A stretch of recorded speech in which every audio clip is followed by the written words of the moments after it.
in a 16-minute beatdown. And the pass is caught by McCaffrey for the touchdown. Presented by PlayAlberta.ca, Alberta's only regulated online gambling website. On the ground, it's off the ball.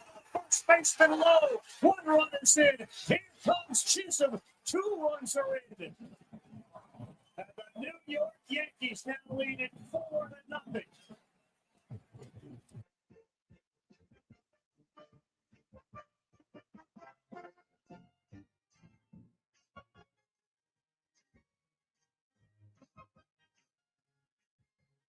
A fabulous, positive Friday. How are you? And welcome to the Jason Gregor Show on Sports 1440, sports1440.ca, as well as YouTube, Facebook, X, Instagram. Thanks for listening. Thanks for watching Sports 1440, as well as Oilers Nation. It is Friday, and man, what a weekend this is going to be. Coming up in the world of sports, we got the ALDS, NLDS going on. Toronto hosting New York. Seattle is hosting Detroit. The Dodgers are in Philadelphia. And the Milwaukee Brewers are hosting the Chicago Cubs. And that is obviously the closest, at least when it comes to travel distance, between the two. Coming up on the show is loaded today. We'll hear from Kris Knoblauch, fresh off a 3-year contract extension with the Edmonton Oilers, and well-deserving to say the least. Kris Knoblauch has 94 wins in his first 151 games. He is on pace. If he wins 6 of the first 10 games, actually 6 of the first 11 games, he will be the 6th fastest coach. If the Oilers, if they go 6-0, he would end up being the third fastest coach to 100 wins all time. So pretty impressive. The team is good, and we'll see where they go. Oilers lineup tonight. We'll get to it. It's going to be heavy with veterans. McDavid, Draisaitl, Frederick are going to play on a line as will be the case to start the season. You're also going to see Nugent Hopkins with Podkolzin and Mangiapane. Tomasek between Kapanen and Howard. Philp with Henrique and Matt Savoy. On defense, Ekholm, Bouchard, Nurse, Stetcher, Kulak, and Emberson. If you're wondering why Regula's not playing, well, he's already played 5 preseason games, while the other guys in that battle, Stetcher and Emberson, have each played 4. So that's probably part of it. Jake Wallman did skate today, and Knoblauch fully expects him to be ready on Wednesday to start the regular season, but they will not push it. He won't go tonight. Max Jones skated with the Oilers and then actually came out on the ice later, skated with Zach Hyman. Yes, I saw a Zach Hyman appearance today after practice, did some shooting and working. I was watching him close. He's shooting backhand. He's shooting forehand, stick handling the puck. Like, doesn't mean he's ready to play, but he's obviously trending in the right direction. So that's a good sign for Zach Hyman. Stuart Skinner was on the ice this morning with Calvin Pickard, and Stuart Skinner was scheduled to start. However, I think Skinner might be missing this game with illness. There's an illness bug going around the team. The Oilers have called up Matt Tompkins from Bakersfield, so he will fly and meet the team in Vancouver for the game today. And pretty good chance you're going to see Calvin Pickard get the start in goal tonight for the Edmonton Oilers. That's not 100% confirmed, but it's kind of the sense I got leaving the rink today. There's an illness going around. Matthias Janmark will not play tonight. He is out a week, according to Knoblauch.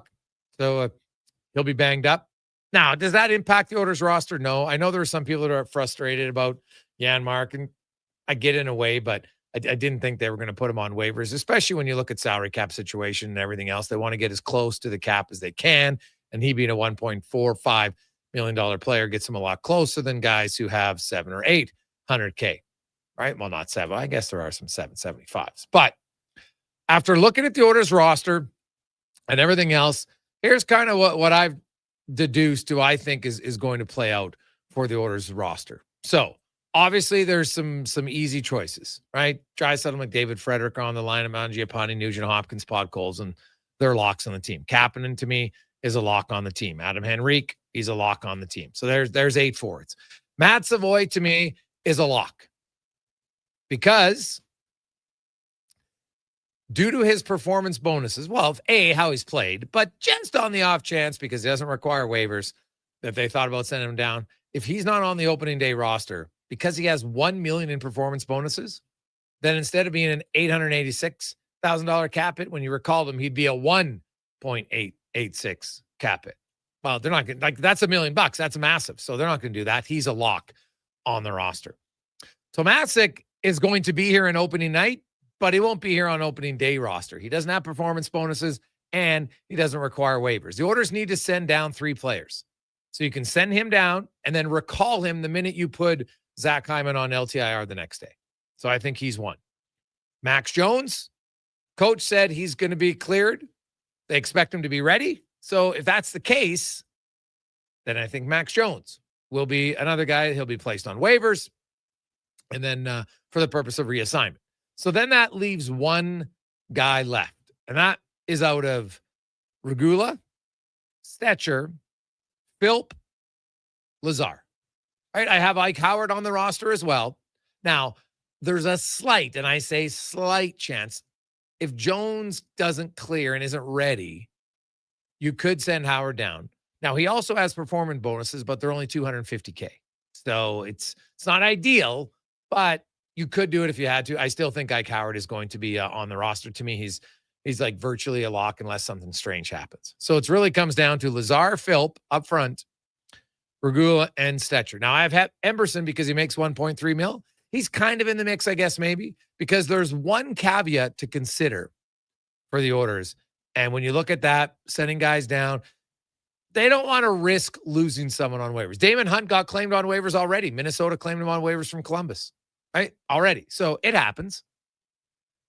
And when I look at just the Boston Bruins, if you look at their defense core right now, I could see why they would look and say, oh, Alex Regula's on waivers. Because here's who they have. You got McAvoy, Lindholm, Zadorov, Mason, Lowry. Okay, those 4. Then you got Yoki Haru, Andrew Peak, Jordan Harris. Like, they sold on Jordan Harris? I don't think so. So I could see Boston being a team for sure for Regula, just because his size, his age. Obviously, the organization liked him before. They had acquired him in that trade. So I get it. Curtis Lazar, Noah Philp. You have to look at the role they're expecting those guys to play. So if you're a 4th line center, what are the things that they want from their 4th line center? Well, I can tell you, they want face-offs and good on the penalty kill. And if you look at Noah Philp's face-off percentage in the preseason, not great. And those are the little things. Yes, skates well, does all the other stuff, but you're kind of a specialist in a way when you're a 4th line center. And ideally you want a guy there who can kill penalties. You just do, because it gives them a role. It's going to allow them to stay in the game. So you look at Philp and, he's been okay. He's actually gotten better the last few games in the face-off circle. Right now he's up to 23 wins, 19 losses. So that's going to help him. The penalty kill, now that's the area. So I know they haven't been enamored with their penalty kill even in the preseason. And if I had to, based on conversations I've had, if I was leaning towards 4 forwards who would be the main 4 right now on the penalty kill, it would be Nugent Hopkins, Mangiapane, Kapanen, and I think Savoy. Those would be the 4. Now, McDavid and Draisaitl, I'll tell you right now, I think they're going to kill more penalties this year. Watch for it, see it. We saw it with Florida. 2 of their best guys are on the penalty kill. Now, I don't think they're going to be the top 4. But don't be surprised to see McDavid and Draisaitl out on the penalty kill. We've seen it in preseason. You're going to see it. Now, I know some of you are wondering, well, Ike Howard's not a penalty killer, right? Frederick's not a penalty killer. Adam Henrique, was a penalty killer. The system they're doing now, I'm not sure his foot speed. He's the net front guy on the second unit power play. That's where I see him play. Now, Podkolzin is one who might get in, but my sense is maybe not. So Noah Philp could be in the mix as the number 5 guy, him or Curtis Lazar. And if you listen to the coach today, when he was asked about Curtis Lazar, he used the R word, reliable. And for a coach, that is massive. When a coach, hey, Curtis Lazar, you know what? The guy's reliable. He's smart. I'm telling you, it matters. Right? It matters. I get size, I get speed, I get all the other things. But when you're looking at a specific role, so we'll see. So Noah Philp tonight, he's going to play. Lazar didn't look like he was going to be in the lineup. And so Noah Philp, this is his chance. Win some faceoffs. You're going up against a Vancouver lineup that is heavy with an NHL flair. They're going to have majority of their guys in the lineup tonight. Jeff Patterson, who's actually going to join us here in a few moments, he had tweeted out the lines earlier today, right? You got Pedersen with Besser and Nebraska, Hedel with Garland and Baines, Coots from Sherwood Park, local kid, having himself a heck of a camp. Good for him. He's with Akira Mackey and Kane, Evander, and then Teddy Bluger. So now, if you go up against Coots in the faceoff circle, that's one thing. But Pedersen, Hedel, and Bluger, those guys are all 3 legit NHL center icemen. And if you're watching the game, because it is on television tonight, look for Noah Philp and how he does on faceoffs, who he's against. Because if he's lighting up Coots, that's great. To be honest, they probably don't want him out there. If I'm Noah Philp, I'm like, I want to go up against the NHL guys and show them that I can do well against NHL center icemen. That's the key. So those are the things to watch for with Noah Philp tonight. Now, Stetcher, Regula. I have a hard time thinking the Oilers are going to put Regula on waivers. I'm having a hard time. They've lost some young guys lately, offer sheets, stuff like that. Are they going to do it? My gut tells me no. And I could make the same case for Philp, although he is 27. It's a little bit different. But I think Regula is going to be here. So that means one of Stetcher or Emberson. And when I look at the salary cap and the numbers, and Stetcher is making $500K less. But when you want to get closer to the cap on day one so you can maximize the LTIR capture of Zach Hyman, that'll play a factor. I would not rule out a potential trade.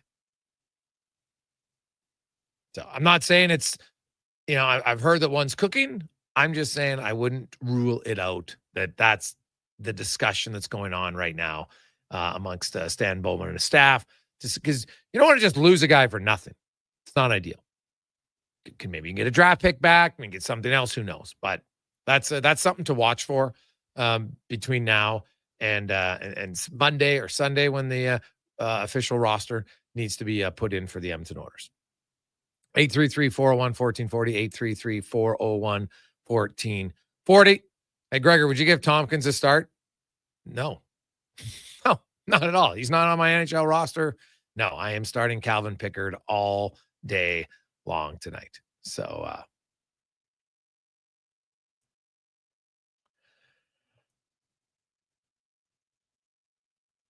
I don't even know what this rumor is. Hey, Gregor, what do you make of the Hall of Fame rumors on Monday? What? What's the rumor, Connor? What's the Hall of Fame rumor? Well, it involves our very own Kevin Karius, and he was supposed to apparently work something on the Hall of Fame room on Monday, but it was rescheduled. So in the calm nature of Edmonton Oilers fans, they're trying to put it together that could there be a new announcement coming on that day. And that's why this event that Karius was supposed to work will not be happening until Tuesday. Dun, dun, dun. Really? That's what we're talking about? Yeah. That's what I am led to believe it is, yes. Karius had mentioned it. I saw he was getting some love on the NHL rumor social media sites. Kevin Karius of Sports 1440 reporting. An event was changed dates. Oh, my God. So the event was changed dates now. Does that mean because of the room availability? Does it mean because of the event itself isn't ready? I don't know. I know Oiler fans would love it. Kris Knoblauch signed today, 3-year contract extension. Oiler fans would love nothing more, I'm sure, than to go into the season. Connor McDavid signed contract. And is it possible? Sure. I'll be honest. It's not a story I'm digging in on every day because every time I've talked about it, there's been nothing changing. So I still believe Connor McDavid will sign an extension. Do I know the date? I'm not going to pretend I do. Not at all. I always thought he would probably sign in September. Well, that didn't happen. Now, I've been saying that from, earlier, like in June or July. I thought that's when it would happen. But now I could see, like, there's one side that says, yeah, Connor McDavid, you know what?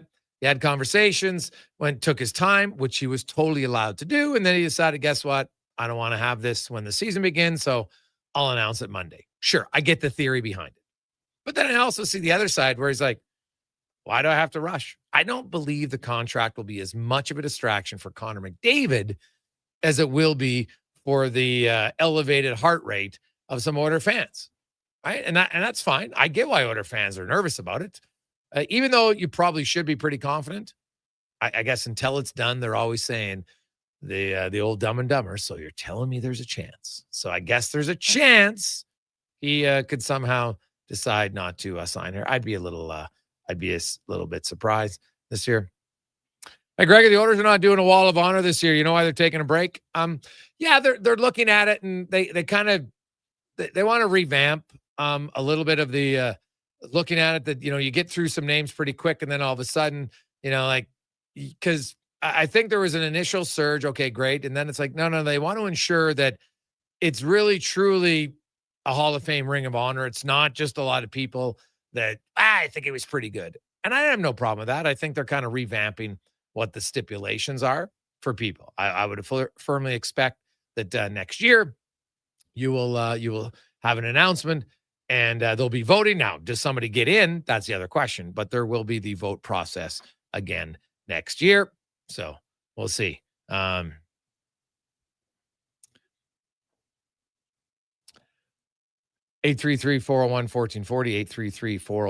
833-401-1440.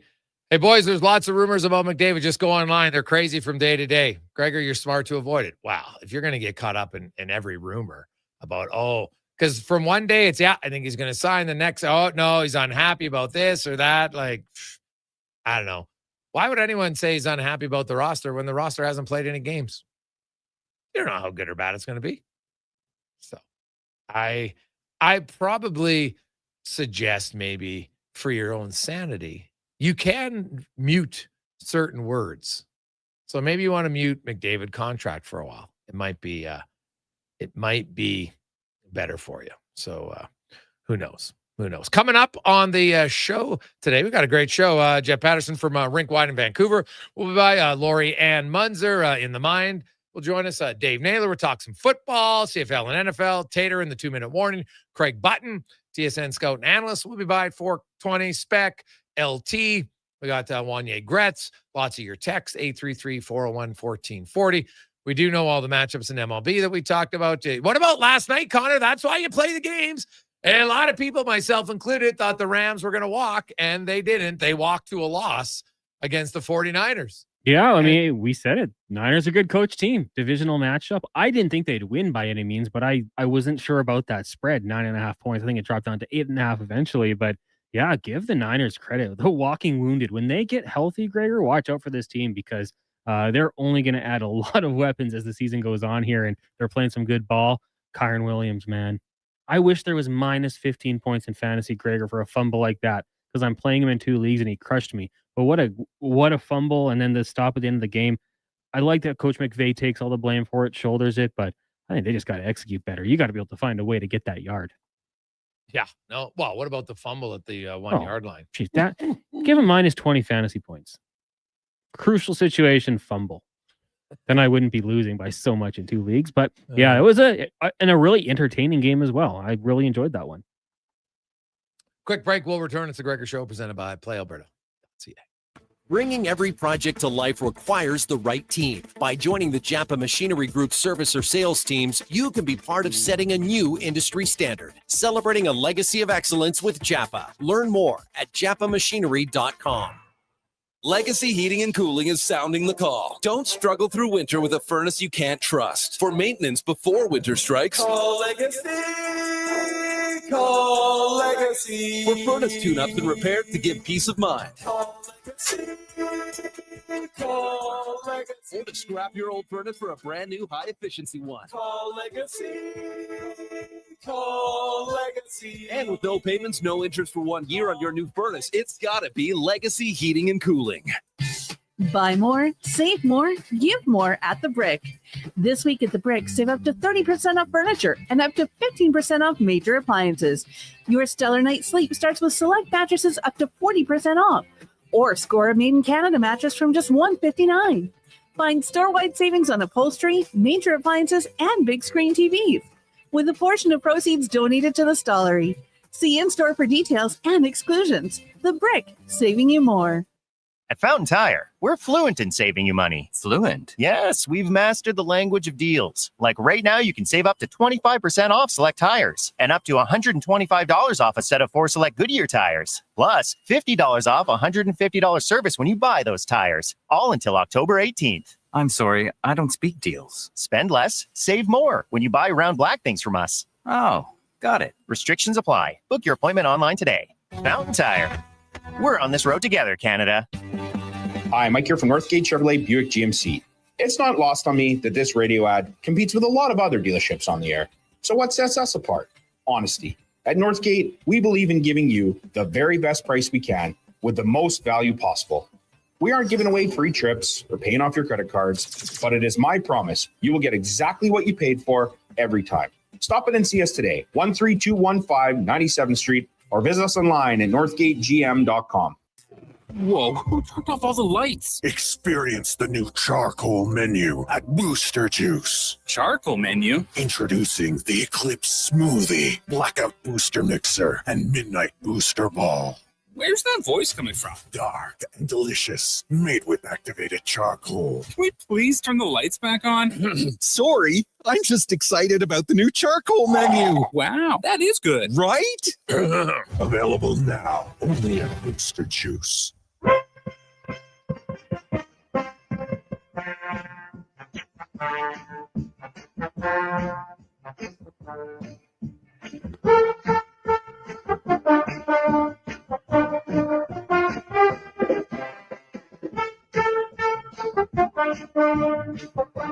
Portions of this hour brought to you by Northwest Crane, available for all your lifting and equipment needs, specializing in selling and servicing cranes. Get lifting at northwestcrane.com.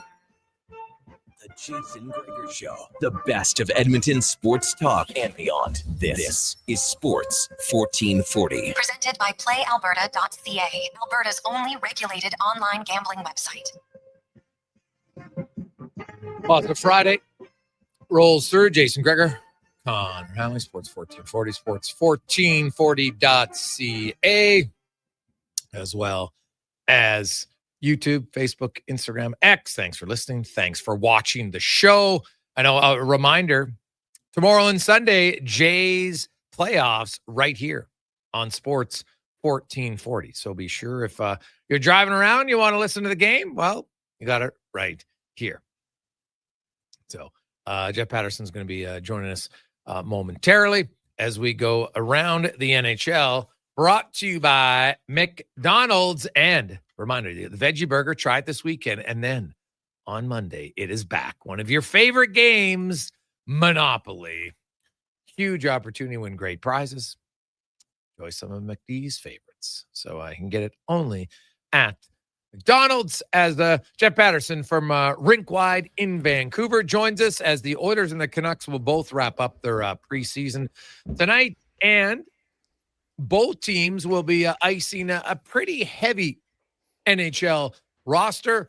Jeff, I was looking up and down your tweet about the Canucks roster and who's going to go in it. So I guess my question is, you had like the guys, Ratty, Carlson on the quote fifth line. If you look at the top four lines, do you think that'll be the top four lines on opening night, or is Coots still, just because his age and everything else, is that still a big decision that's up in the air? Yeah, look, there are still spots in this lineup that are up for grabs. And so this is the final night of preseason for the Vancouver Canucks and final audition. If you're one of those guys that was on that fifth line, maybe some nail-biting time, because you can't put your best foot forward if you're sitting in the press box. So all those guys would like to be playing, but it's not just Coots, the first-round pick from June. Lecker-Mackey over on the right side on that line with Evander Kane. This is a guy that can be sent back to the minors, doesn't require waivers. And so he's had a reasonable preseason, but I think he needs a big night here. And really, the big question and the news of the week out here was Nils Höglander earlier in the week needed ankle surgery, out 8 to 10 weeks. So unfortunate for him, got hurt in a preseason game out in Abbotsford last week. But that really opens up a spot, certainly in the top 9, but maybe even the top 6 for this hockey club. And Arshdeep Bains, who, has figured it out at every level, led the Western Hockey League in scoring a bunch of years ago, has developed into a nice player in the American Hockey League, was a huge part of Abbotsford's run to the Calder Cup, but in 21 NHL games has 1 point. And he's getting a top 6 audition tonight on a line, essentially the second line, with Philip Hedl and Connor Garland, and there is a fair bit of angst out here in this market that he's the guy, that he just hasn't shown in his brief time in the National Hockey League, that the offensive chops are there. Now, usually when he gets called up, you know how it works, right? Gets plugged in on a fourth line role, plays 8 minutes, and people wonder why the offense isn't there. So he can skate, and he thinks the game well, but I just don't know that there is enough NHL polish to be playing and holding down a top 6 role legitimately. So, a big night for Arshdeep Bains as well. Local guy, it's been a nice story, but at some point, local boy makes good. That storyline can only have so many legs. At some point, it's what have you done for me at the NHL level? So I think a fair bit on the line for a guy like Arshdeep Bains in this one tonight. Looking at now, I noticed that Joseph and Forbert aren't playing. Is that just rest those guys nicked up? Yeah, Forbert, it's load management. They had the big lead in Calgary the other night. He played one shift in the third period, and the coaching staff said, hey, at this stage, we know what Derek Forbert is, so we know where his value comes. It's in penalty killing. Don't need him to go out and take a regular shift when you're up 8-1. P.O. Joseph is dealing with a nagging groin injury that's kept him off the ice now for a couple of days. Still a week out from opening night, so I'd be surprised if it was enough that he started the season on IR, but he's really a 7 or 8. I guess there's a world in which he is the 6th defenseman, but the Canucks are so excited about the push from below with this trio of young guys, Victor Mancini, the other Elias Pettersson, and Tom Willander, their first rounder from a couple of years ago. All have shown well here. Pettersson and Willander are going to be the bottom pair tonight. Mancini's had a terrific camp and is sitting this one out, but I think he has made the hockey club, so we'll see how it all shakes down. P.O. Joseph was brought in on the second day of free agency, 200 NHL games, has been a tweener. He knows he's a depth guy, and ultimately it's so where does he fall on this depth chart? But yeah, right now, unable to play, unable to skate, so he's on the sidelines, and we'll see if he has to start the season on IR. Now, you got a lot of Pattersons in Vancouver now. It's funny that Elias and Elias, they're spelled the same, but enunciated different. Any reason why?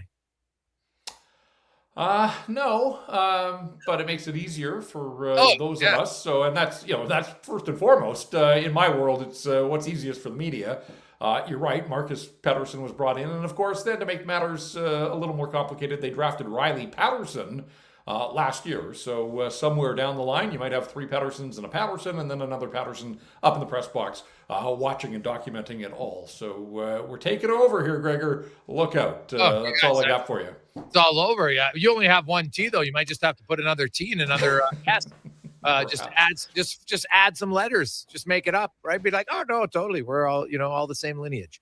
We'll see. When you look at the Canucks top to bottom, how's Kane looked in camp? I think this is only his second preseason game, correct?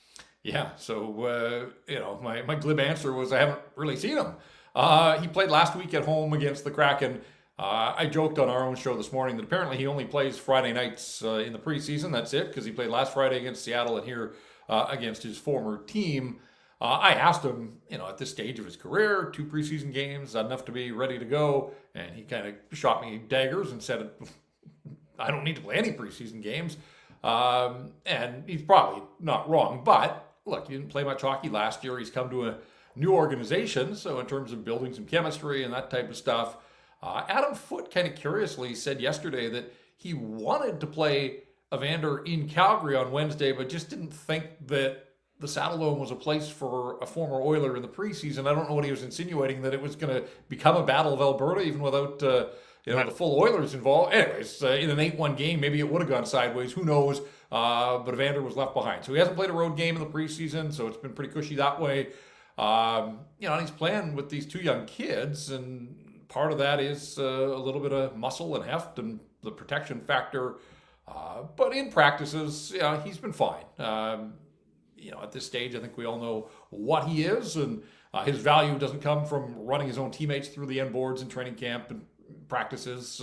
I think he'll be ready to go when they turn him loose next Thursday against the Calgary Flames. So he's just kind of doing that veteran thing and ramping it up so that he's ready to go when they start playing for keeps. Well, I'll say this about Kane. He's not one who, loves to play. So I'm sure he might have said, hey, I don't want to play. I'll be fine. That was, wait till I get during the year. He has a tendency maybe not want to practice either. So that's, we'll see how that goes. I noticed he was on the third line. Is that where you expect him to play? Well, the Höglander injury complicates matters. I think that there is absolutely an opening there. And again, this is the final preseason game, but it's still auditioning for some others elsewhere. I won't be the least bit surprised if Evander he's on the plays. second line, right? Yeah, once they get going here. But I think they want to see, can Lekkerimäki hang in the NHL? Like, he got into 24 games last year, scored 3 times. Kid's got a big-time shot. That's his separator and his calling card. But at the NHL level, you got to do more than shoot the puck, because they can all shoot the puck. So, I think Evander, they've put him in a position tonight just, again, to sort of chaperone the young guys. And when push comes to shove next week, I would expect that he'll start the season a little bit higher. But that also speaks to, the lack of depth that the Vancouver Canucks have at the top of their lineup, that 34-year-old Evander Kane, basically a cast-off from the Oilers, is coming in here and holding down a top 6 role. And that's why Höglander's injury, like this team 2 years ago, Jim Rutherford made that statement on the eve of training camp that if everything goes right, he believed that this could be a playoff team. And then, boy, did everything go right in the 50-win, 109-point season, pushing the Oilers to Game 7 in the second round. Here they are 2 years later, and it's sort of in that same boat that a lot has to go right? Like Elias Pettersson, the original, the forward, just so we're all clear. He's got to get back to being some semblance of the 100-point player. I don't know if he'll get back to that. Thatcher Demko's got to stay healthy, and Quinn Hughes has to really do so much of the heavy lifting. And then from there, other guys have to pull their weight. Now, through camp, Quinn Hughes hasn't played much, but in the games he has, he's been absolutely dialed, been the best player on the ice, making it look easy. And maybe the most encouraging news out here on the West Coast is that Thatcher Demko looks happy, he looks healthy, and he looks good. And I know it's only been a training camp scrimmage and a handful of preseason games, but just looking, he's been so crisp in his movements and his patterns and looks big in the net. And he has the capacity to truly change the conversation around the Vancouver Canucks. If he gets back to Vezina finalist form, and you've got Kevin Lankinen to spell him off on those nights when he's not going to go in a condensed schedule, Thatcher Demko being one of the best players in the Vancouver Canucks, I really do think has the ability to sort of reshape what people should think of this Vancouver Hockey Club, and not even out of the preseason yet, but the early returns from a guy that basically had a write-off season last year with all his injuries. He has looked good, and I think that there's some real excitement around the hockey club because of that fact. Well, I agree wholeheartedly. Their whole season could change on the health and the play of Thatcher Demko. If he comes back and he's healthy and plays to what he's shown in the past when he's healthy, then yeah, they're a legit playoff team, no question. I actually think Vancouver, I actually picked them to make the playoffs this year. Yeah, I think there are a lot of people that are sort of waffling about ultimately will this team finish above the bar. But yeah, I mean, a healthy Thatcher Demko and the solid 1-2 punch of Demko and Lankinen, you have to think that, again, and this is all predicated on Thatcher Demko getting back to that form that we've seen from him. But if he can get anywhere close to that, then on a lot of nights, they should have an edge in goal. Whoever they're facing. And we know if you got goaltending at this level, you got a chance. So, to me, that's their path to the playoffs, though, is that Thatcher Demko returns to all-star form, and then that just buys them more of a margin of error if some of the things out in front of them aren't going the way that they had hoped. But again, how many times it was on with you last year, and obviously it was the Pettersson and the JT Miller and the dysfunction. The vibes are high, and the noise level has been relatively low here through camp in the preseason. So it's been quite refreshing, quite frankly, that we've been able to focus on actual storylines around this hockey club this year. Yeah, that's something that they definitely need, no doubt about it. Jeff, lastly, when you look at the Canucks and then you see Vegas and LA and Edmonton, do you see them catching any of those other three at this point this season? And do you think LA is at all susceptible to be caught in the stand? I do, just based on certainly the age of a lot of their defensemen. I mean, that system has shown that it's durable and stands up. And obviously last year, we were one of the best defensive teams in the National Hockey League, but Drew Doughty's a year older. Cody Ceci and Brian Dumoulin, some questions around both of those guys and what they can deliver. And look, Anze Kopitar is Anze Kopitar, but he's announced that this is it for him. He's another year older. Can he stay at the level that he's been at basically throughout his career? So, yeah, I could see the Los Angeles Kings taking a step back. Do I think the Canucks could close the gap from being a 90-point team last year to reeling in a team that finished third in the division? Yeah, I mean, LA would have to come back to the pack and the Canucks would have to make up some ground. But, again, through all of the misery and all of the bad news, gloom and doom here, they were a 90-point team last year. And so they were dreadful on home ice. That's the other thing. Last year, won 17 of their 41 home games, and the home fans, the ticket buyers, they deserve better. But I think that's an easy area. I'm not saying that they have to win 25 home games, but get to 21, 22 right there. You've made up 5 wins that could have got you a lot closer to 100 points than just the 90-point team. So, yeah, I mean, I think there's absolutely a world in which the Canucks could catch a team like Los Angeles. But again, I go back to, the 3 pillars. You know what to expect from Quinn Hughes. If he's healthy, he's going to play at an exceptional level. Thatcher Demko, bit of a wild card. And then the conversation turns where, number 40. And what do they get? He's kind of shown some flashes in the preseason, scored a nice one-timer you may have saw the other night in Calgary. That's promising, but, really that's been it for the preseason. So I can't sit here and declare that based on a one-timer in a preseason game against the Flames' third-string goaltender that, Beatty's back. No, they're still playing the waiting game. I think we're all playing the waiting game out here around this Canuck team, and he means so much to them because, look, they just don't have a ton of elite-level offense up front with DeBrusk and Besser.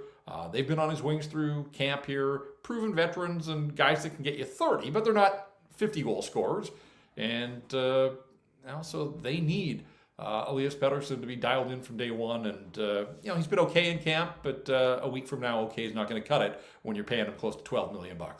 Yeah, he's going to have to be a lot better. There is no question about that. Jeff, as always, great to catch up with you, man. Enjoy the final preseason game. That's a celebration in itself, although you guys only had 6. That's true. Owners had 8, but this will be the fun time they ever have 8, thank goodness. And then we'll see Vancouver and Edmonton next Saturday in the second game of the season for both teams.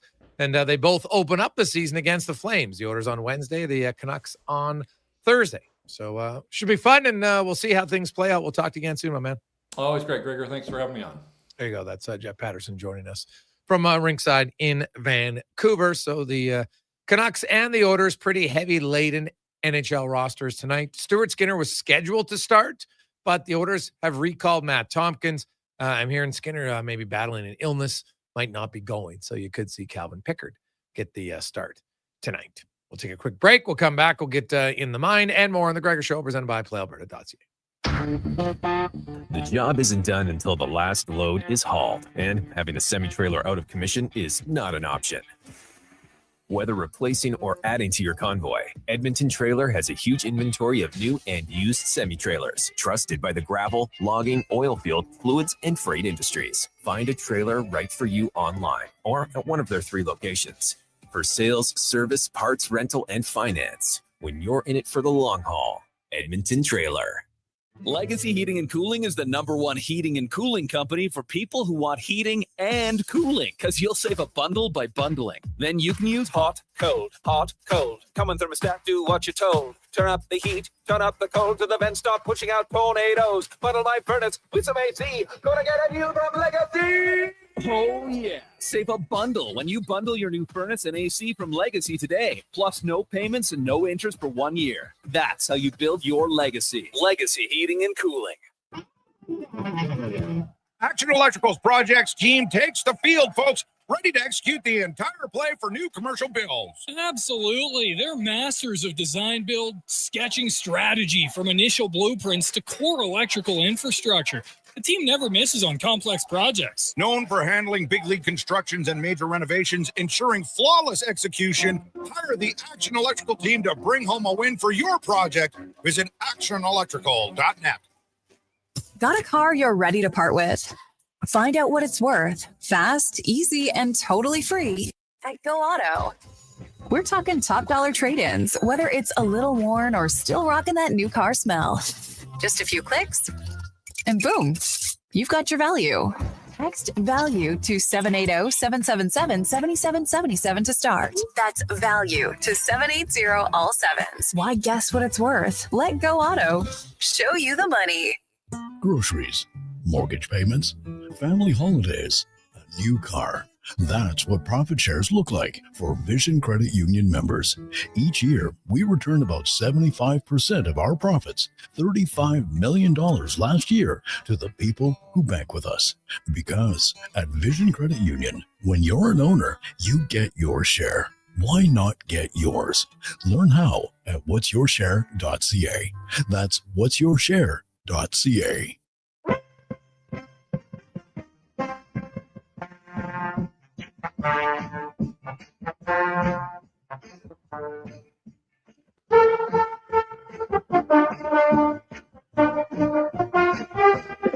Portions of this hour brought to you by On the Rocks. The Oilers are back in action, and OTR is ready to be your hockey headquarters. $5.75 Molson Canadian, 69-cent wings, and you can play, score, and win every game. See more at OnTheRocksYEG.com. The Jason Gregor Show, the best of Edmonton sports talk and beyond. This is Sports 1440. Presented by PlayAlberta.ca, Alberta's only regulated online gambling website.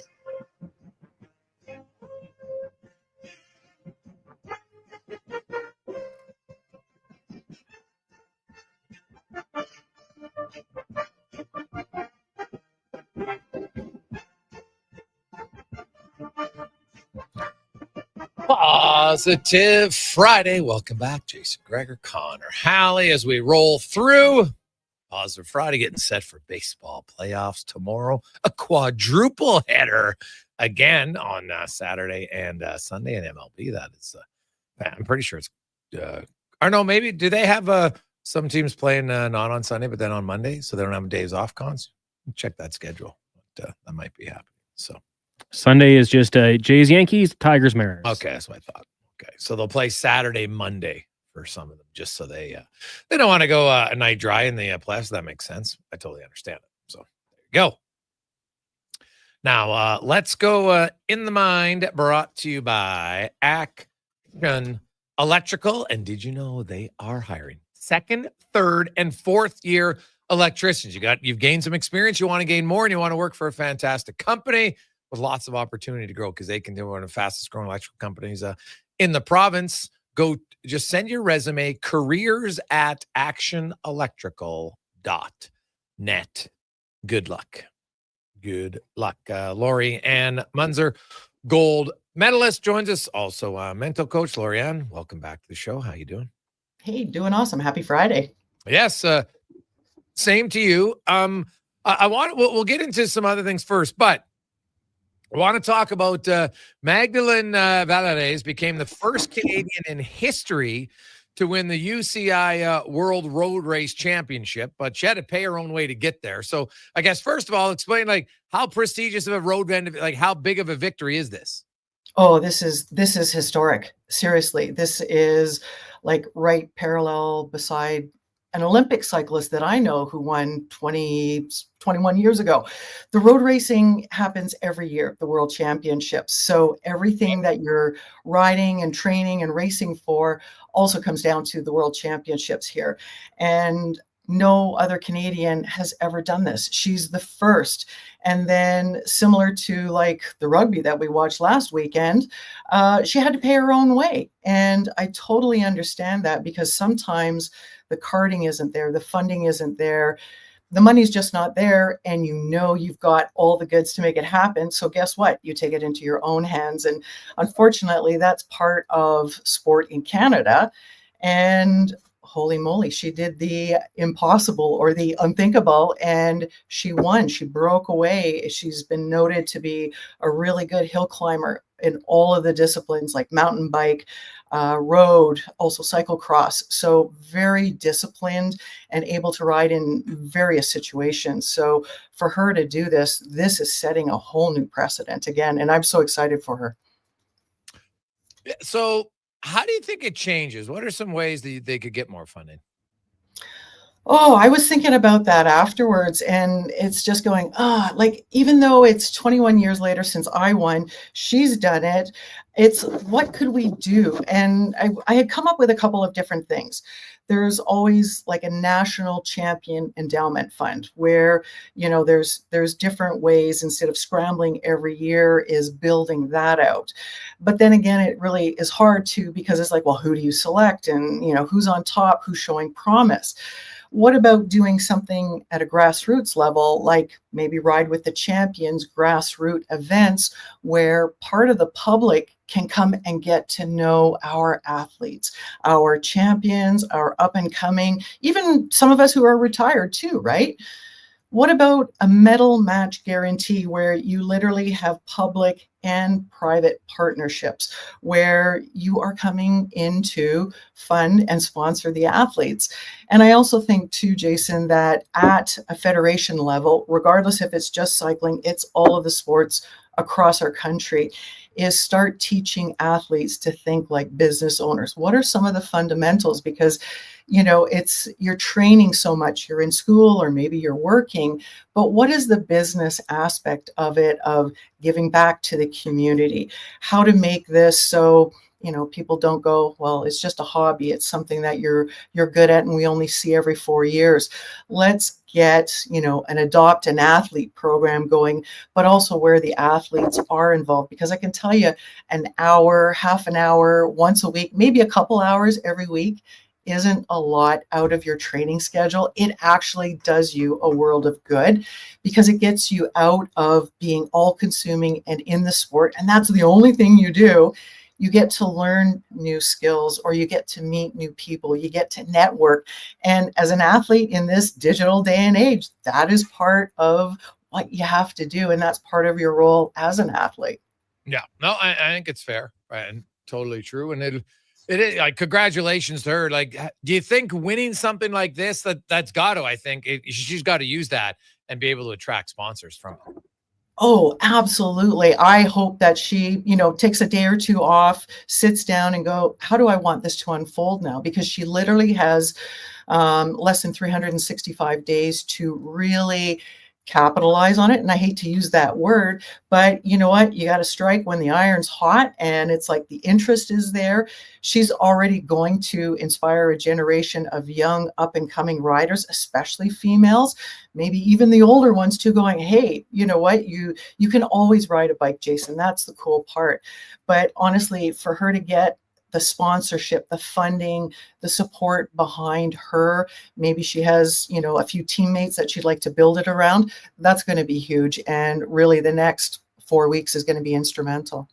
Lorianne Munzer joins us talking the mental side of sports. And tonight is the final preseason game. I look at the Oilers roster, and I think I can get it down to the final decision on who they're gonna have to send down. So there's some guys like called on the bubble, right? There's Stetcher, there's maybe Emberson, there's Lazar, there's Philp, and you know, one of those guys, potentially Regula, could get waived. The mindset of an athlete, the players aren't dumb. They can read the room. You know, you can count the numbers in your head and look at all sorts of things. it's a pressure situation, but you don't play great if you put too much pressure on yourself. What is the best mental approach for a guy like Philp? Because, he's like Curtis Lazar is different. Curtis Lazar has proven he can play in the NHL, right? There's Philp's he wants to get that shot to do it. And then there's some other guys that are trying to hold on to their job or at least stay in Edmonton. How would you think is the best way to approach it? And then conversely, what's going to be the biggest challenge for those bubble guys tonight? Oh, two loaded questions. I love it. So the best way to approach it, Jason, being in the pressure cooker, because they literally are in the pressure cooker here with last game of the preseason, is let go of the rope. And what that means is, when you play tug of war with a dog and you're just like pulling, the harder you try, the harder the dog pulls.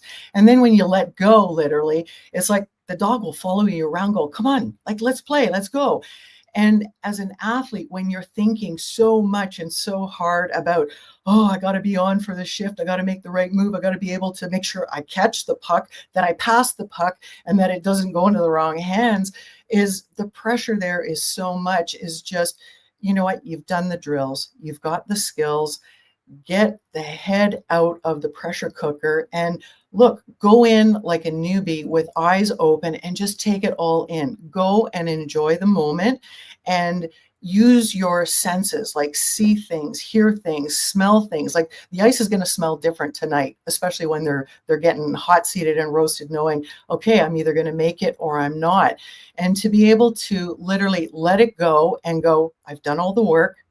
I've done all the mental preparation and training, if they're doing any, which I hope they are, and just let it unfold. They will fly through and bounce and get the moments so much easier than if they're trying really hard and pushing. So then on the flip side, if you're on the bubble, you can't think about the bubble. Don't think about the bubble. Go think about anything else but the bubble. And I don't know what it is. Some athletes, it's music. They are so dialed in with their music. Some have a mantra and they just like playing it 9, 10, 20, 30, 40, 100 times until literally, Jason, they're hydroplaning. Like they walk out and you know that they're on a different level. And it's just repeating what works. Don't try anything new because that will really screw you up. And just let the rope go. Let it go. And let the cards fall. You might need another season, or guess what? Tonight's the night you get picked.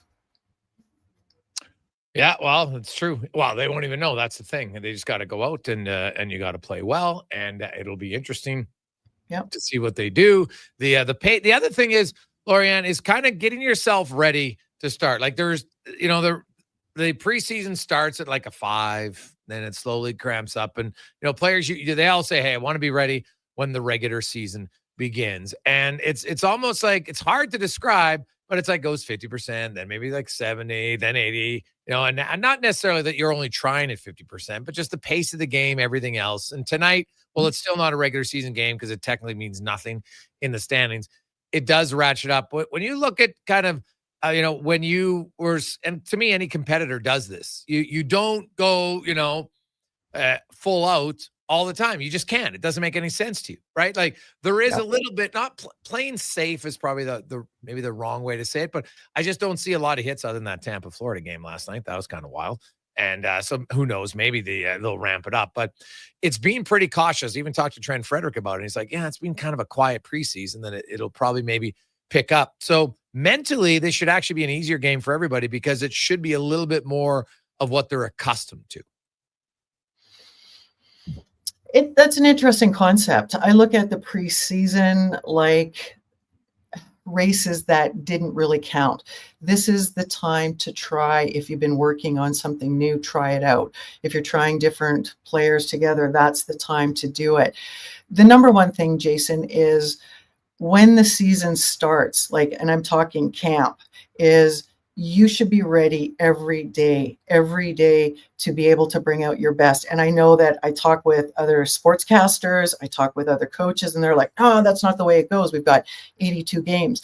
Jason, if you don't prepare and go in ready all the time, it is that little ramp up where you can dial it in so that when it gets to Stanley Cup playoff times, you are 100% ready. but you have to practice it. And this is one of the reps. It's doing the laps, doing the reps. And this is the time, number one, that you need to be mentally ready. Get out there. Yeah, the preseason, it doesn't count as much. It's not as costly as a regular game or Stanley Cup final, but your preparation should be exactly the same that you're going in. I'm going to say gold medal prepped. You might want to say Stanley Cup prepped, so that by the time you get to the games where everybody's on fire, they're flying, they found their groove, you are there as well. Because otherwise, Jason, you're going to get left behind. Yeah, no, that's fair. Lorianne, thanks so much for this. We appreciate it. Have yourself an awesome weekend. And you too. Thanks, Jason. Lorianne Munzer, that's In the Mind, brought to you by Action Electrical. Coming up after 3 o'clock, we will hear from the new coach. Well, I should say the coach with the extension. That's Kris Knoblauch. He'll be joining us. Dave Naylor. We got Craig Button, Mark Spector, Low Tide as well. I'll also hear from Trent Frederick, an interview I had with him one-on-one earlier today. So a busy Positive Friday edition of the Gregor Show, presented by PlayAlberta.ca. Get in the game, use the code Gregor50. You make a $50 deposit, use the code, and they'll give you another 50. So it's a 2-for-1 deal right now at PlayAlberta.ca, just in time for the start of the regular season. Let's get to the con man and a sports 1440 update brought to you by Loca. Your next dinner is ready with Loca Quality Markets gourmet meals. Choose from over 200 chef-prepared meals. See them all at loca.ca. This is a Sports 1440 update. And the Edmonton Oilers signed head coach Kris Knoblauch to a 3-year contract extension. They'll take him through the 2029 season. Comes as he was previously set to enter the season on an expiring contract. In 2 seasons with the Oilers, Knoblauch had a record of 94, 47, and 10 with the 2 Stanley Cup final appearances. The Oilers are in action as they'll wrap up their preseason just after 8 o'clock out in Vancouver. You also have the Sharks and the Golden Knights, Flames, Jets, Wild, Blackhawks, and the Sabres taking on the Penguins. Week 18 in the CFL kicks off tonight with the Rough Riders in Ottawa taking on the Red Blacks. That starts at 5:30. Tomorrow you got Argos, Ticats, and Calgary taking on the BC Lions. WNBA Finals Game 1, Aces, Mercury, 6 o'clock from Sin City. In the WHL, the Oil Kings are in Moose Jaw tonight. That's at 7. Then tomorrow they meet the Wheat Kings just after 5. BCHL, Saints hosting Trail at 7. Crusaders in Vernon. That gets going at 8. And in the AJ, you got 4 games tonight, including the Kodiaks hosting Whitecourt and Calgary and Devon. Both those games start at 7. Golden Bears football on the road this weekend. Tomorrow they'll take on the Saskatchewan Huskies at 7 o'clock. And on Sunday, the Wildcats in Regina, while the Huskies hosting Winnipeg. College football tonight. You've got number 23 BYU hosting West Virginia. Kickoff set for 8:30. Coming up in hour 2 of the Jason Gregor Show, we'll be joined by our co-host Wanye Gretz. We'll take a look at the CFL with Dave Naylor from TSN and hear another edition of Campaign's 2-Minute Warning. I'm Connor Halley. This has been a Sports 1440 update. It's Sports 1440, a Stingray radio station broadcasting on Treaty 6 territory. Download the free iHeartRadio app and listen to CKJR wherever you go. Well, get ready for a silly hockey fans. Your partner in power just skated onto the ice. EWEL.ca, the new e-commerce website for electrical wholesalers Edmonton, is ready for the power play 24/7, 365. UL skates to where the puck will be in 5 years. Now that's forward thinking. Killer selection, slamming products from the best brands, and legendary service. Don't sit on the bench. Get your account today at EWEL.ca and win that project. Plug into your partner in power. Get an EWEL.ca account today. Planning your next event? Let Loca Quality Market cater. From made-to-order meals to gourmet platters to full chef tasting experiences, they make entertaining effortless. Visit loca.ca to start planning today. 24 hours a day, 7 days a week. Edmonton sports fans stay informed with Sports 1440. Stream us. Listen to us on the AM dial. However you consume this radio station, thanks for listening. When you have lifting and material handling needs, Northwest Crane delivers. Western Canada's Sandy dealer, backed by the industry's toughest one. 3 years, 3,000 hours, no compromises. They service all crane makes and models with skilled technicians and deep industry expertise. Alberta owned with locations in Leduc and Grand Prairie and fully equipped service trucks. Northwest Crane keeps your operation lifting. For more information on sales or service, visit northwestcrane.com or call today. Backed by popular demand, Folsom Prison Revisited. The story of one of the greatest concerts in history returns to the Jubilee Auditorium. November 22nd. Step back in time before, during, and after this iconic Johnny Cash performance, featuring Devin Brain from $1 Million Quartet and an all-star band. You'll relive an event that changed the life of Johnny Cash and changed music forever. Tickets at Ticketmaster.ca and at the Jubilee box office. Brought to you by Stars and Stories Live.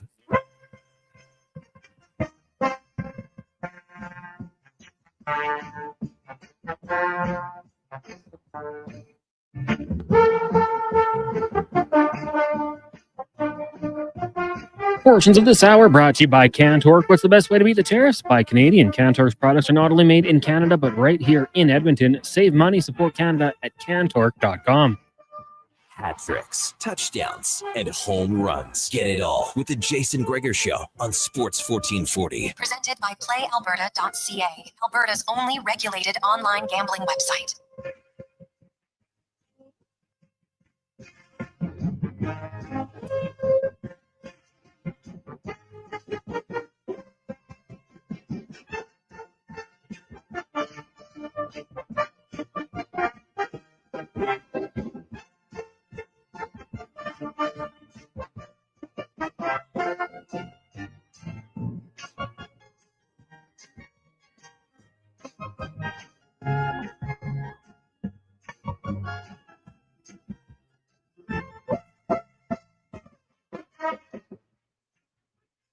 Just after 3 o'clock. Welcome back. Positive Friday. Jason Gregor, Connor Halley. It's the Gregor Show presented by PlayAlberta.ca, where you can get in the game. Use the promo code Gregor50. You'll get a free $50 play at PlayAlberta.ca. 833-401-1440. 833-401-1440. That's where you can text us in our inbox. We do have quite a few texts coming in today. Any of you, lots of different topics. Hey, boys, when do you think the Oilers will announce their roster? Sunday would be my guess on when they would do that. It's no need or reason to have to do it on Saturday. When you add all the numbers up, they've got 3 players that need to be taken off the roster. Then one of those players will likely be recalled after Zach Hyman gets moved to LTIR. Now, good news on Zach Hyman. I watched him today after the main skate because I was writing my GDB at Oilers Nation just in the rink at the community rink. And Hyman came on about they did a flood and everything. And then he came out with the skills coach and is just working on a lot of things. Max Jones joined him. Jones obviously isn't playing tonight. And Hyman, backhand, forehand, stick handling, everything. Wrist looks okay. I didn't see him not trying any shots. So that's a good sign. It doesn't mean he's close to playing yet, but he's progressing in the right direction, which is what you want. And here's the thing about the Oilers. So if they put Zach, now, I guess they could send 3 guys to the minors. But if Hyman doesn't go on LTIR, then they would have to make a different move. Because now, the only reason you wouldn't put him on LTIR is if they believe he would be ready before November 1st. Because when you're on LTIR, you have to be out 10 games and 24 days. It's not one or the other. It's both. So if you miss 10 games and you're there for 24 days, then you come off. So when you look at it, he would get placed on LTIR on Tuesday, which is the 7th. Do the math on 24 days. That's November 1st. So now the Oilers have 12 games in October. So if they're putting him on LTIR, then you can say without question he is out for the month of October. So there's benefits to doing it, but if they think he could be back by game 8, well, then do they look and say, well, maybe we're just going to carry, a 22-man healthy body roster? Something to consider. So we'll see where that goes on the front of the Oilers. But looking at their roster, I think I kind of got it down to one final spot. We'll get to all of that in a sec. But first, We're going to get to the oil report brought to you by Go Auto. Shop over 15,000 vehicles at goauto.ca. And right now they have 28 brand new vehicle brands and 69 locations to choose from. So any vehicle, any type, and a great deal, goauto.ca. And the big news, of course, today in Oilers land, Kris Knoblauch has signed a 3-year contract extension. And, of course, it doesn't kick in this year. It'll kick in the following season. And here's the coach talking about his new deal. I'm obviously very excited about that. Likelihood or just being part of this team. Last couple of years have been phenomenal. And to be able to work for this organization, I'm very blessed with having talented players, but also players with outstanding character who want to win. And then also the staff and everybody else I worked with has been a completely fabulous experience for me. Overall, I especially like to thank the Cates family for just having first of all, hiring me, having faith in me, but just having a well-run organization to be a part of. Well, hey, you come into your Kris Knoblauch. The organization should be pretty happy too, because Kris Knoblauch has won 94 of the 151 games that he has coached in the regular season. And when you look at coaches who have quick to 100 wins, Tom Johnson back in Boston, in the 70s, he only took him 138 games to win. So he was like 138. That's not a bad record. Mike Keenan is second. It took him 152 games to win 100. Todd McClellan is third. Him and Terry Chris both needed 158 games. Dean Evison, 159. And then it jumps up to 163. So in order for Knoblauch, if the Oilers go 6-0, he would end up third at 157. If they go 6-1, he would tie McClellan with San Jose and Terry Chris with Calgary. If they go 6-2, then he would tie Dean Evison for third. 6-4, 6-5. He will then come in under, and he will be in sixth place. So that's kind of where it's at, But if they have a really good start, he could see himself in the top 5 quickest coaches in NHL history to 100 career wins, which is not bad. As we welcome in Wanye Gretz to the show. Now, all due respect to Kris Knoblauch, and congratulations, well deserved. How much of that is getting to coach Leon and Connor, and how much of that is coaching wizardry? I think you have to have a good team, sure. Mm-hmm. Most of those guys, like Tom Johnson, the Bruins were pretty damn good in the 70s. But I look at Kris Knoblauch. He's had coaches here before that had McDavid and Draisaitl. Did they get to Stanley Cup Finals? No. Did they get out of the first Woodcroft did win 2 rounds one year for sure, and then got steamrolled and didn't. Then the next year I thought against Vegas wasn't great, right? So, I'm looking at basically kind of in their prime. I'd have to go back and look at where Jay Woodcroft came up, because not much different, really, when you think about it. There's a few other pieces, but yeah, you need good players to win. But I think Kris Knoblauch, the one thing he's done quite well is he changed some things and implemented a different approach to, I think, more of attention defensively, and it's worked. I remember growing up as a young Oilers fan, I was obsessed with Ron Lowe when he was the coach during those dark, dark years. And my friends and I, we used to laugh as little kids watching him throw his gun on the bench and go crazy like that. You know who had been a great coach of Leon and Connor just for one season, Gregor? Ron Lowe. Heart of a champion.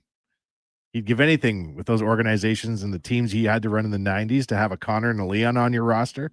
What an unimaginable gift. Well, yeah, why not? So, well, for any coach, yeah, for sure. You have lots of coaches say, hey, you're only as good as your best players, for sure, and there's no doubt about that. But at the same time, there's been coaches in situations that didn't get the results with a lot of the same teams, and then they change a coach, and all of a sudden the team's way better. So, coaches got to get some, I think, credit for it. And Knoblauch was asked, for him, he was entering the final season of his contract. How nice was it to get it done so now he doesn't have to think about it once the season's up? Absolutely. In the NHL, you never know what's going to happen. Start off slowly. whatever. Just nice to it's out of mind, and now it's done, and now we're just worried about the regular season. But whether it was happening or not, it would have been still worrying about the regular season. But now that I've got that security, it's nice, and I don't have to worry about it. And now I can just spend all my attention to the our next game. Relative to when he came into the league, Gregor, has he impressed you more? Like, did he exceed your expectations? How does he rank? Oh, Knoblauch? Yeah. Oh, God, yeah. Yeah. The guy, Knoblauch came, and you got to remember when he took over the team, like they were floundering that. Like there's lots of pressure, and he came in and he was able to just, I think, quiet the noise, right? He brought in a calm demeanor. That was the one thing, Darnell Nurse today even mentioned it again. He goes, man, like in key situations, Knoblauch stays very calm. And I think, well, think about it for parenting. What do they always tell you? If the kids see you getting rattled, they get rattled. Even if internalized, you're scared and something bad happens, if you just talk calmly to their kids, they have a better reaction. Well, if your coach comes, what the hell's going on, right? Something bad happens, oh my God. But if the coach can just keep an even keel, doesn't guarantee that all the players will. It doesn't guarantee that inside he might not be mad or freaking out. But many of the players have talked about in clutch moments, obviously they've been to lots of them in the playoffs through the last few years, that he's been pretty calm. And I think when he first came in, he wasn't BS guy. Like I do know for a fact that he gained a lot of respect in the room when I remember when he basically benched Evander Kane, probably 7 weeks in to his coaching. And he said, Evander wasn't healthy. So he was trying to protect Evander Kane by saying he was a little nicked up. He's not going to play. And then of course, Evander Kane, I'm healthy. But basically, he's trying to create some, the coach is like, no, Kane didn't want to practice and then claimed that he was healthy enough to play. And the coach said, no, if you can't practice, you don't play. It's that simple. Right. And I think he set a tone there that got the respect of his players to just say, hey, you know what? He's not going to be bullied or intimidated, because make no mistake, there are some big personality players and big name players in the NHL that can try to, manipulate might be too strong of a word, but really influence a coach. And so when a coach says, no, this is how it's going to be, right? Remember when he took McDavid and Draisaitl off? Now, funny enough, they might go back on the penalty kill, but he tried something else. He wanted to get more people involved, but the penalty kill hasn't worked, so maybe they don't have the right guys. That's something that they'll look at. I think you'll see McDavid and Draisaitl as like 5th, 6th, 7th forwards on the penalty kill. They're not going to be in the top 4 guys, but you're going to see them on the penalty kill, especially if all of a sudden there's a game where there's not a lot of power plays for the Oilers and they run into 2 or 3 penalty kills. Guaranteed McDavid and Draisaitl are going to be on there, and coach likes using them on the penalty kill, probably the last 25 seconds. What more can you ask for from Coach Knoblauch? Like, your back-to-back cup finals, is it just maintain at this level? Like, there's no brilliant insight that's going to bring you an extra 2 wins. Like, what do you really ask for him going forward that you haven't already seen? Well, he'll tell you, like, obviously he wants to win. So when I look at Knoblauch's decisions, I don't see any coaching decision that was clearly one that cost the team, right? Hindsight's a wonderful thing. All of us look smarter. And like, when you look back in your life and being like, geez, if I'd have done that, it would have worked. Yeah, well, great. If I had the wherewithal beforehand, that'd be awesome. So I'm sure he still learned. He learned some things from the last 2 years in losing in the cup final that he'll be able to look upon, whether it's, how you use different guys in different situations, who you use in those situations, when to pull your goalie, when not to pull your goalie, all those different things that I think has gained experience from him. So like, you think about it, you come in and basically your first 2 years in the NHL, you've been in the Stanley Cup final back to back. Like, outside of Scotty Bowman, no one's done it. So it's pretty impressive as a young coach. Yeah. So I like it. Now, Knoblauch also just talk about when he came to the team and what he felt were like the keys to allow them to get the team back on track. Because remember, they were really floundering that November. I think with any coaching situation, I think the most important thing is just being yourself and not trying to do something that would be out of character. And you might be able to pull it off for a little while, but the players pick up on that, and it's phony. It's not genuine, not sincere, and it won't go very far. Whether any coaching position I've had, whether it's junior in the American League, the NHL, I've tried to treat it as the same. It's just different players, different level, but they're still hockey players, and coaching hockey is still coaching hockey. So, the other one is just trying to coming in here. We just adjust some things of attention to details on what could move the needle, what could be improved, and I think we responded really well. But it was always a good hockey team. It was always going to correct itself out sooner or later. So I don't want to say that, obviously things changed quite quickly, but I don't think it was just myself coming in that had that much of an impact. Now, there are some guys on the bubble. If I do my lineup and I look at the final roster, I think the Oilers have to send 3 players down. Tomasic's going to be one of them because he doesn't require waivers and he has no bonuses in his contract. So you can send him down. The next day when you put Zach Hyman on LTIR, you can recall. Now, if they decide that Zach Hyman's not going to need to be out that long, he's only going to be on IR, well, that changes. Because I guarantee you 100% David Tomasic will be in the opening night lineup next Wednesday. 100% book it. Want to know why I know this? Because he's going to be on the number 1 power play unit. So trust me. He's in the lineup. He will be in the number 1 power play unit. He'll be the net front presence at times, but he's going to give them different looks. He's a really good playmaker. They haven't had a playmaker like that in front of the net. This guy can really move the puck, and he can really shoot the puck as a right shot. Something they've never really had as a forward. Obviously, Bouchard can bomb it, but they've never had a right shot forward who can really rip it. And that's going to give them some different looks. I know a lot of teams are expecting the Draisaitl one-timer on that right side. Trust me, they're going to have some setups and looks there to see Tomasic on the left side. So I know he'll be there. If Hyman goes on LTR, which I still think is a good possibility, he's the guy to go down. You can recall him the next day. He doesn't have to leave Edmonton. He doesn't have to play a game in the minors. Don't worry about that. So that's one guy. Max Jones is another guy I think's going down. He hasn't played a preseason game. He's nicked up. The coach believes firmly that he'll be cleared and ready to go to Bakersfield when they have to set the roster on Monday. So that's 2. So then that leaves 1 spot. I have Philp, Lazar, Regula, Stetcher. One of them has to go down. So let's hear about 3 of them. Here's the head coach's thoughts on Alec Regula and how he's played thus far.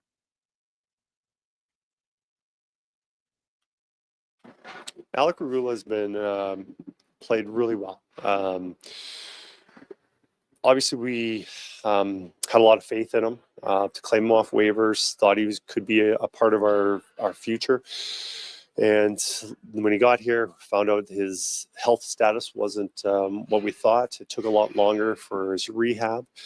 But a lot of credit for him because he stuck with it and never got away from it. That can be tedious work. And, for him not to play as long as he did, it can often deflate a guy and, hard to pick up. But he put in the time. He's feeling healthy, and this training camp he's played really, really well. I think he's obviously he's a big body.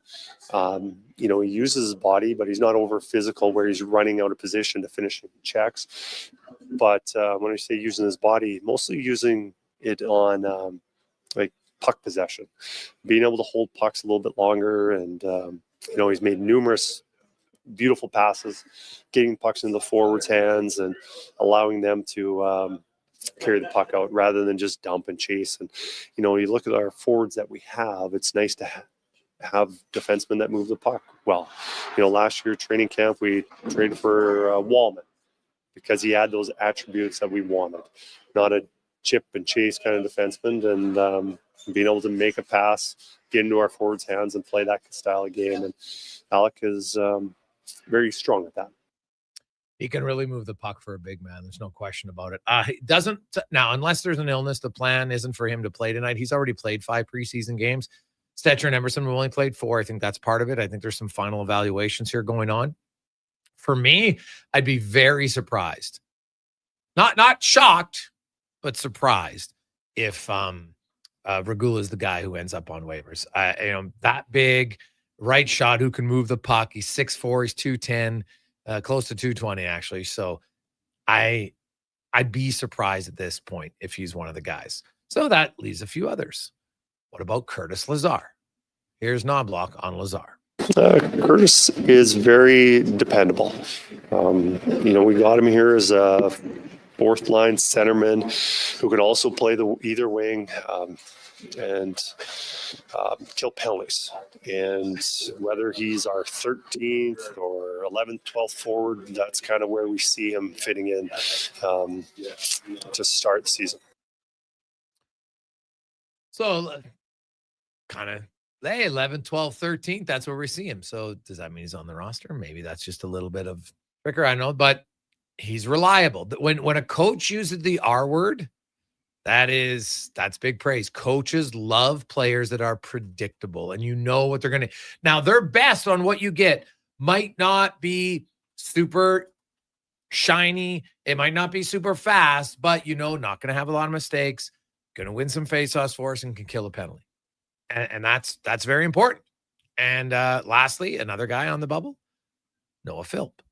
And coach asked about Philp, who is going to play tonight on a line with Adam Henrique and Matt Savoy. Philp has been, 2 years in a row. I think he's come to camp and had strong performances. I think our team wants to get faster and a little more stronger and physical and also younger. He fits that. He's not, new, just coming out of junior hockey, that youth, but, he is new to the NHL, so we still see promise in him getting better. But I think he's played really well and put in strong performances every time he's been on the ice. He has. Now, if you look at Philp and faster, a little bit younger, physical, checks all the boxes. Then you dig deeper and you look and say, okay, what are the boxes that they need checked as a fourth line center? Face-offs. Well, guess what? Up until the last game, he was under 50%. Now he's at 54%. So that's good. In 4 games, 54%. Check mark. Pretty good. Now, I'd have to look at defensive zone face-offs on that because that would be a key one. Like if a lot of them are neutral zone, no offense, they don't count as much as offense and defense. They just don't. Then you get into the penalty kill. And if he's going to be a fourth line center, they're going to want him to be good in the penalty kill. He wasn't listed on the top 4 penalty killers, I don't think. So now, do I think he'll be one of the 5th or 6th ones tonight? Yes. But I think he's kind of being okay on the penalty kill. Not where you want as far as the reads and what they're looking for from their penalty kill. Because make no mistake, they know it's an area of weakness the past few seasons that they want to impress. Outside of the miracle run in 2024, their penalty kill has been meh. As the kids like to say, it's been capped.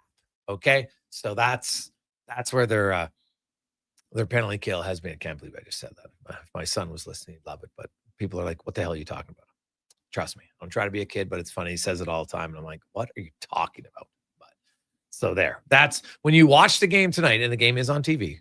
Order fans on Sportsnet if you want to watch it. Watch Philp. Watch him on face-offs. And if he's beating up on Brendan Coates, no offense to Coots, he's a young 18-year-old. That's not the guy. You want him. I want to get him out against the other 3 center icemen. Bluger, Hedel, Elias Pettersson, because they're NHL centers. You want to see how he does there defensively, but in the face-off. And then if he gets on the penalty kill, see how he does. Because honestly, that's going to be the make or break for him to be on the team. Do you think relative to this time last year, the Oilers are a better team or a worse team? Well, I think they're better. Jake Wallman wasn't it right away. Jake Wallman, he's a top 4 defenseman who wasn't here last year. So they're I look at their defense core, they're better. So then I look up front and I see I'm like, okay, so Corey Perry, Connor Brown, Jeff Skinner, Victor Arvidsson. Those 4 are gone. Kane didn't play all year. I'm talking regular season, right? Sure. This start last year, right? Kane didn't play. Yeah. So fair. Trent Frederick's in, Mangiapane's in, Savoy's in, Howard's in. Right now, Kapanen wasn't here at the start of the year, but he joined early enough, and he's here, so I'm not going to include him.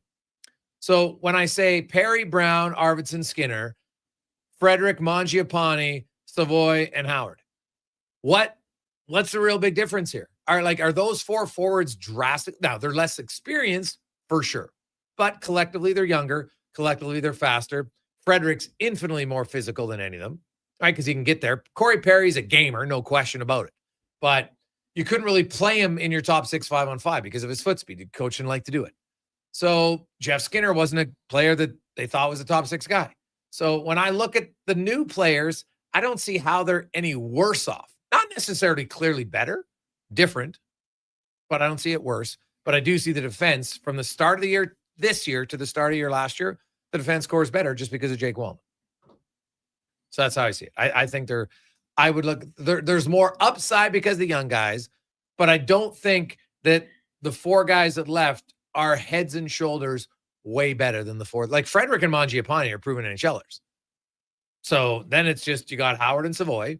Well, I guess I'm not. What about David Tomasic? Like I probably got to include him too. So I would put him in the equation. That guy's going to be on your first unit power play. He's really skilled.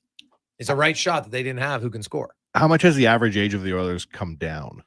Yeah, I don't know. We got to take a break, but the average age, because a guy like Derek Ryan who didn't play, but he was on the roster, so that made them way older. Like, I don't know, were they really that old?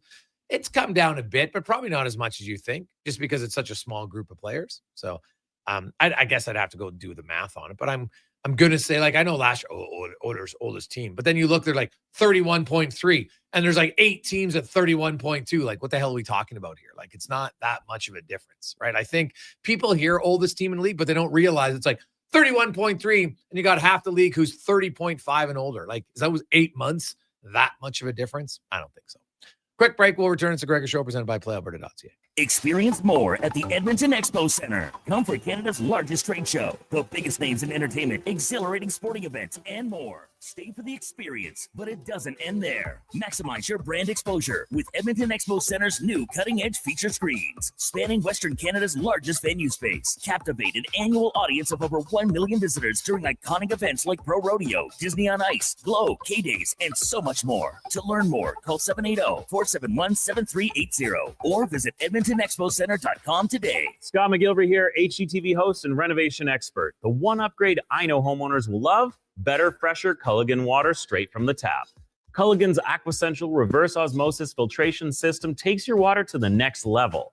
With up to 7 stages of filtration and 14 filter options, they're certified to reduce over 90 contaminants.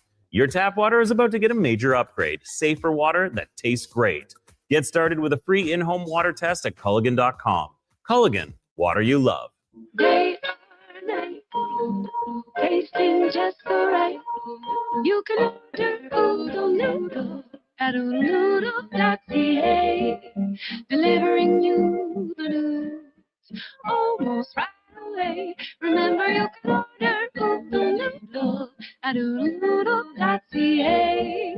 So stay on your couch all day and order oodlenoodle.ca. Oodle Noodle. Buy more, save more, give more at The Brick. This week at The Brick, save up to 30% off furniture and up to 15% off major appliances. Your stellar night's sleep starts with select mattresses up to 40% off, or score a made-in-Canada mattress from just $159. Find store-wide savings on upholstery, major appliances, and big screen TVs, with a portion of proceeds donated to the stall. Buy more, save more, give more at The Brick. See in-store for details and exclusions. The Brick, saving you more.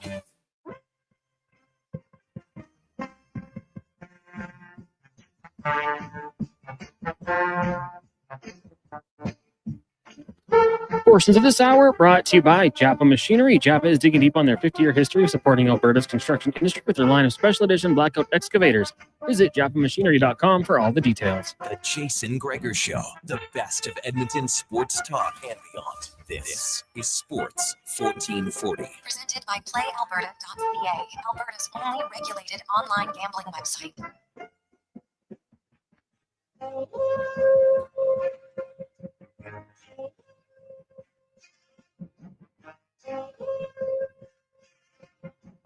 $329, Positive Friday. Welcome back, Gregor Show, presented by PlayAlberta.ca, where it is Friday, and you know what that means? Lotto Max. Get your tickets at PlayAlberta.ca. Tonight, 10 mil up for grabs in Lotto Max. PlayAlberta.ca. It's time to get to our football report, brought to you by Legacy Heating and Cooling. Well, the no payments, no interest for 1 year on your AC or your furnace. It's that time of year you don't know which one you want to upgrade. Either one, it's good. And maybe just get a service on. That'll extend the life of your furnace. LegacyHeating.ca. Talking all things football, both NFL and CFL, with Dave Naylor from TSN Football Insider. Davey, welcome back to the show, man. How you doing? Not too bad. How you doing? Cool. Good to have you. Good to be back on. You Yeah. betcha. Always great to talk to you. Elks and Bombers both have a bye week, which is, hey, schedule maker. That's unreal. They get to rest up, and then it's pretty much a must-win game for the Elks. And really for Winnipeg, you beat Edmonton, and you pretty much, I don't know if it'd be, I'd have to look if that would officially clinch a playoff spot for them. I think it would, actually. So it's a big game for both teams to get in, because that would pretty much secure them the crossover, because Toronto can only get 8 wins, so then they wouldn't be able to catch them. So yeah, it's a huge game for both teams. It's a week away, but looking at this weekend, you heard Adams come out and say, man, I don't have any confidence right now for the Calgary Stampeders. That's not a great thing for your starting quarterback late in the season. No, but he's playing like that as well right now. And I think, for those of us who really love watching Vernon Adams play and just how talented he is and what he can do, as we saw in the first half of the season, it's been a struggle the last little while. I mean, he has not thrown for over 250 yards in 3 games. He's 1 touchdown, 3 interceptions. And the glaring number for me, especially in today's CFL, his completion percentage is about 58%. Now, you look at the way completion percentages have trended up in the CFL, and, he's not hitting the deep ball the way he was. You can get away maybe with 58% if you're hitting huge chunk plays all over the field, but he's not. And the underneath throws aren't happening. We know he has a back injury that he's been battling as well. So it's been a tough run for him. And defensively, I mean, since Calgary, since Flo Arimolade went out of the lineup on, I believe, September the 6th, I mean, this is a team that pretty much, from the start of the season until Labor Day, had given up the fewest points in the Canadian Football League, like consistently all season. If you look at the weekly stat reports, Calgary is number 1 in that category pretty much all year. Since Arimolade went out, in the 3 games, including the one that he went out, they've averaged giving up more than 40 points a game. So, I mean, it's been a dramatic shift in Calgary, and we've seen some teams that are kind of charging the other way at the end of the season, and Winnipeg is the one that amazes me. I just thought this team was done this year. I just thought they were too old and too tired, and I just kept waiting for them to sort of.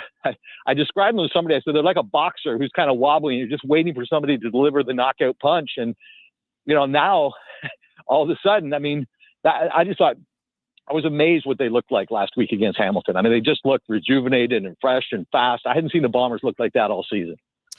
Yeah, well, hey, Caleros looked fantastic. There's people thought maybe his career might be over, but he came back in and he looked, as you said, rejuvenated for sure. So, and like BC Lions, man, they're a team that I think is still coming on at the right time of the season. Ottawa's really going nowhere. I guess there's I don't think there's a chance that they can catch them. They have a mathematical hope if they win their 4 and Montreal loses their 4. Oh, okay. So I think even Ottawa's general manager doesn't believe that's going to happen because he traded away Lorenzo Malden. So there you go. Yeah. What did you make of that trade, actually, now that you bring it up? Well, I think basically getting a 4th round pick for a player at this stage of the season, I think is pretty good value. If you look at what players have been traded for in draft picks, over the last couple of years in the CFL, I think that's very decent value. And look, Lorenzo Malden's on a 1-year contract. He's 33 years old. That defensive line overall has been, I would say, a disappointment. I mean, they've kept that group together.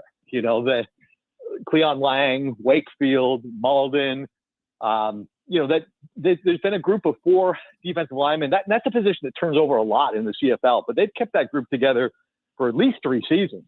And, when you do that, it's because you think you're getting lots of production out of them. And they just haven't this year in Ottawa. Now, Malden is one of those guys. He's a big body. He's a big, strong guy. He's somebody who will, attract a lot of double teams and can open things up for other players on your defensive line as well. But I think if he was going to be back in Ottawa next year, it would have been at a reduced salary. I think he has only 2 sacks this season. And often I think, when teams look at a guy who's going to have to be playing for a lot less next year, they figure it's always better to go and do that somewhere else. Guys aren't generally, that accepting of playing for a lot less in the same place where they were making more. And at 33, I don't know whether Lorenzo Malden is going to continue playing football beyond this year. I know him a little bit. I did a feature on him a couple of years ago for TSN and got to know him and his family. Amazing backstory. I mean, just fascinating. But he's he's been leaning into an acting career in the off season the last couple of years, doing acting lessons and kind of trying to plan that. So that's his direction. I'll just give you the quick summary on his story. I mean, both his parents were incarcerated when he was a child. I believe his father for manslaughter and his mother for selling cocaine. He was Sacramento, California, sent to Atlanta to live with family, and eventually ended up just group home, foster home, group home, foster home. And, all of a sudden an angry young man took his anger to the football field. And I mean, the stories were amazing because when he was getting recruited, he didn't have parents to do the trip. Like somebody in the group home had a friend whose son had played Ohio State, and that guy did the recruiting trips with them. It's the last thing I'll just tell is that we went, when we were there, we interviewed the woman who was a member of the board of the group home, one of the group homes where he lived. And, she told us off camera, she said, I would love to tell you that my years in the group homes, I have lots of stories like Lorenzo. Yeah. She said, I don't. No. He's a miracle. Yeah. That was what she said. And it's somebody who I hope people in Alberta get to know, because he's a fascinating guy and still a heck of a football player, can really bring the pressure on the defensive line. And, Calgary needs that. They need to be getting to opposing quarterbacks, especially their next two quarterbacks are Nathan Rourke and Bo Levi Mitchell on the schedule here. Dave Naylor joins. Fantastic stuff, Dave. And I remember, reading that article of yours and seeing the future, and I was just like blown away, like perseverance and obviously he learned some internal grit. Like you have two ways to go, and lots of people, they just don't know how to pull themselves out of that deep of a hole and without much support. And he was able to do it, and that's why if he chooses to go in acting, he'll probably have a decent career at it, because he doesn't like what he's seen in his life probably pales in comparison to someone saying, no, you didn't get the job, right? Like it's amazing. I mean, I knew the backstory, and you hear about a kid who's grown up that way, and you maybe sort of form a bit of an impression in your mind about, what he's going to be like. And I met him at the award show, or that was the year he was Defensive Player of the Year. And he was not anything like I imagined he was going to be, just, knowing how hard his upbringing had been. And he's really a remarkable guy. Now let's switch to the NFL and south of the border. Some huge news in Baltimore. Lamar Jackson's out with a hamstring injury, and the Ravens, it's mind blowing. They are dead last in the NFL on rushing on first and second down, despite having the second highest yards per carry.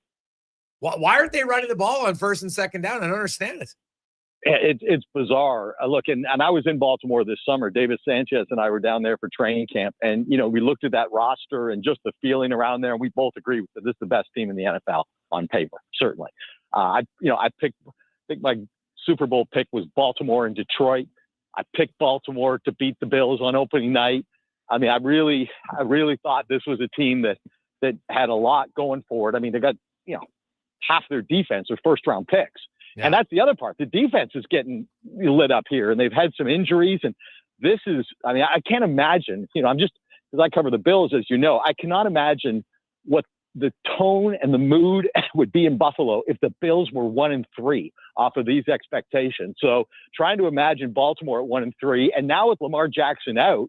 Now, the one thing about it for them, again, I can't make sense of those rushing stats other than, sometimes when you're trailing in games, that's what happens. Game scripts dictate play calling a lot of times. And if you're trailing in games and they've lost 3 games, you're going to get away from the run a little bit. But that's one of the things that makes Baltimore unique and difficult is they're a matchup nightmare because they've got such heavy personnel on offense, especially for teams that are, tend towards light boxes. And in today's NFL, there's a lot of those. They really can be a matchup challenge. But one thing for them, I guess, is that the AFC just seems such a wasteland. I mean, there just seem to be so many mediocre or poor teams in the AFC, and you look at a team even that you would have considered in the playoff hunt that now looks like they're going the wrong direction in Cincinnati, so you take them out of the mix, and you start saying, well, is Pittsburgh going to win that division? I mean, nobody believes in Cleveland, even though they have a good defense. It's just, I guess if there's a year where you got to battle back from 1-3 or 2-4,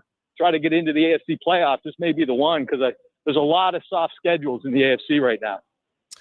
Yeah, I look at, there are a few teams. It's early, but no, we say it's early, but you're almost getting up to the the third part of getting almost to a third of the season, almost. And, you dig a hole in the NFL, it can be a little bit harder to get up out of than some of the other leagues, for sure. So, yeah. Yeah. And I was just going to say, statistically, 0-3 teams in the NFL, I think there's 3 of them that have made the playoffs or would have made the playoffs because they've added a 7th playoff team in each conference. But if you apply that format, I think there's 3 teams since 2002 that would have made the playoffs. So 0-3, it can be over early in the NFL. Well, to your point. The Baltimore Ravens could be 1-4, and that's almost good night, Irene, for them. So especially, you got the Steelers. I want to get your thought. Well, the Bengals are done. I know the Bengals are 2-2, but my God, they might be the worst 2-2 team ever because without Joe Burrow, they're an absolute train wreck. What do you think the Bengals are going to do? Because I think it shows how many holes they have when you take away their elite quarterback. Look, I think there's probably a coaching change coming here, right? Because it's a team that went to the Super Bowl and was considered to be sort of in that window where Buffalo and Baltimore are, where you kind of can pencil in the playoffs every year. It's funny. I was at Cincinnati's camp last summer, and I said something like, I was talking to some of their staff, and I said, in Buffalo, people look at the 2 rivalries being Kansas City and Cincinnati, and the guy kind of looked down and thumbed his nose at me, kind of like, yeah, nobody in Cincinnati considers Buffalo a rival. Like they were kind of looking down on the Bills a little bit, and this is just, a conversation with a staff member, but it's just interesting how that's where Cincinnati saw themselves, right? And so, look, if Zach Taylor gets fired this year, I'm going to give you a logical clue about who could go in there, okay?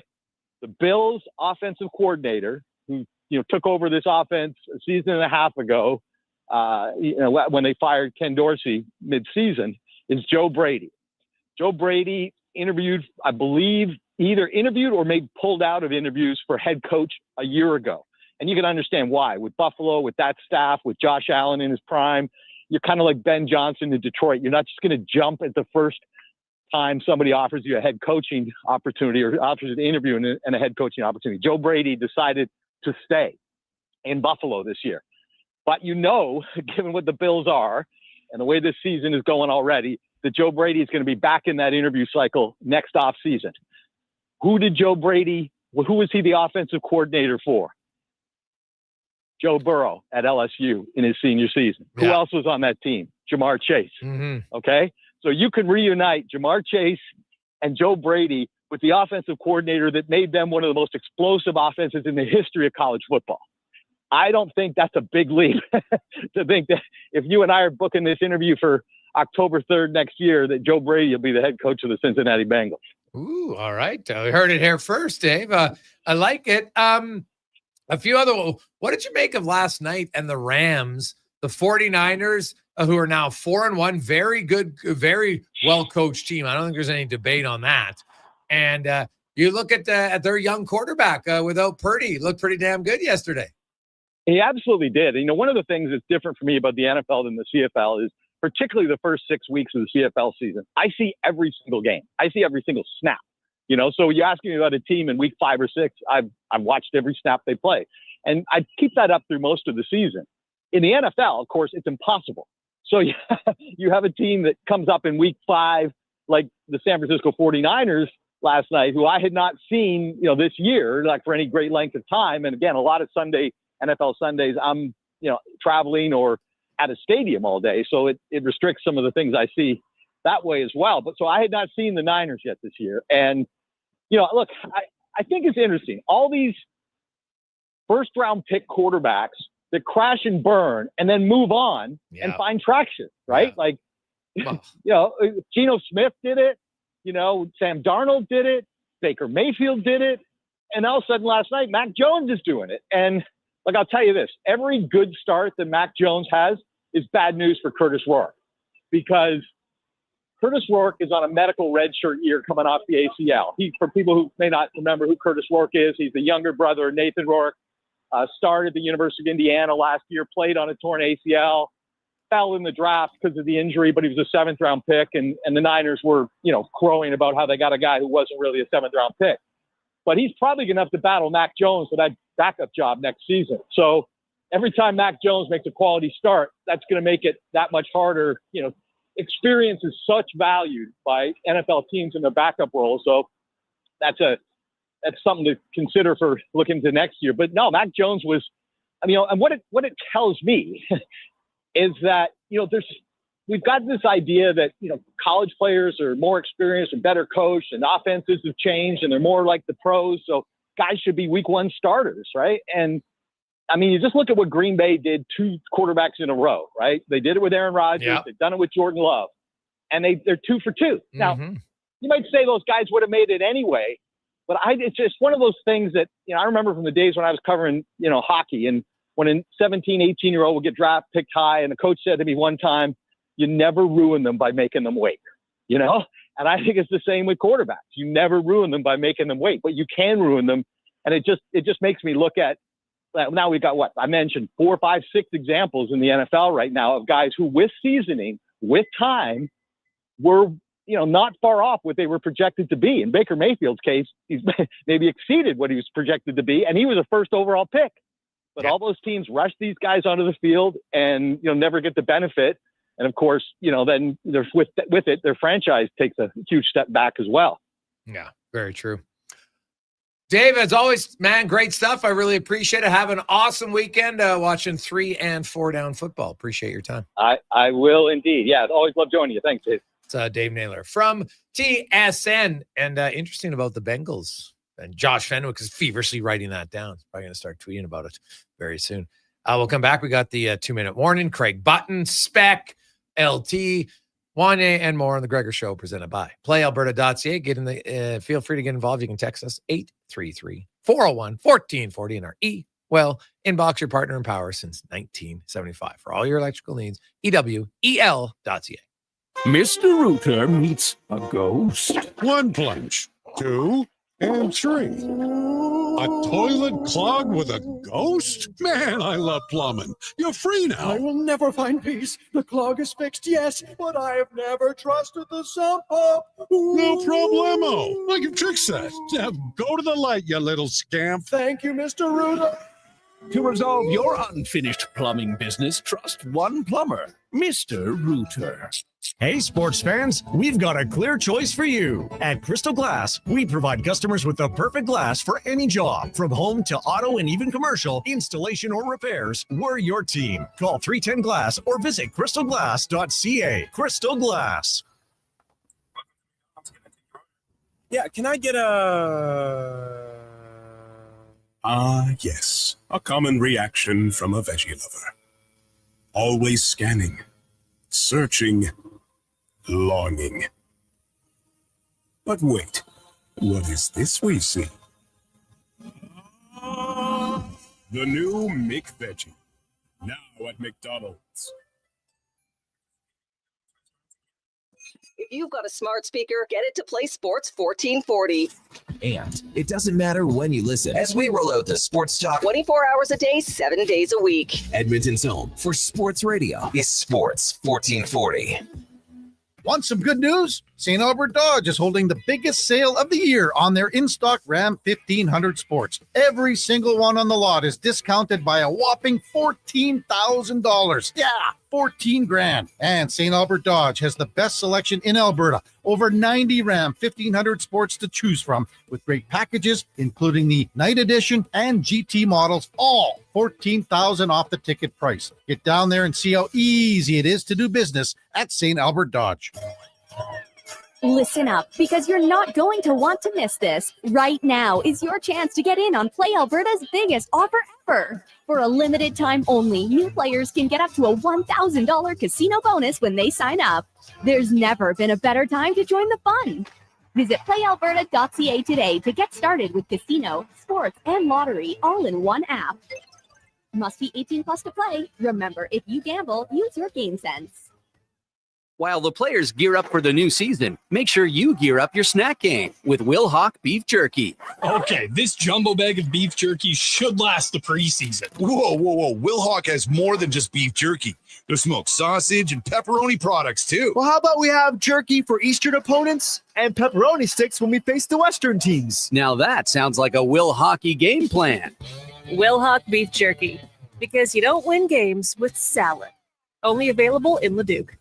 At Leading Edge Physiotherapy, we believe that life shouldn't hurt. Now, that doesn't mean that we don't know that sometimes it really hurts. I mean, we've seen people at their worst moments in life, when they feel they have nowhere to turn, or at a time when they felt like their problem just wouldn't ever go away. We've also seen people who thought to themselves, it'll just go away on its own, or this is no big deal. I don't want to bother anyone about this. Don't know where to turn to, or think it's no big deal. Either way, we have the technology, techniques, and skills to help you get back to it, whatever your it may be. Life shouldn't hurt. LeadingEdgePhysio.com. They sure saw you coming. You went in for about $200 in auto service, and by the time Johnny Slick out front was done telling you everything he thought you should have replaced, you got hosed for $3,000. Big Toy Shop won't lie to you, inflate your bill, or waste your time. You'll know exactly what your service actually costs and when it's going to be done. Take your ride to Big Toy Shop, 8315 Argyle Road, 780-298-2797.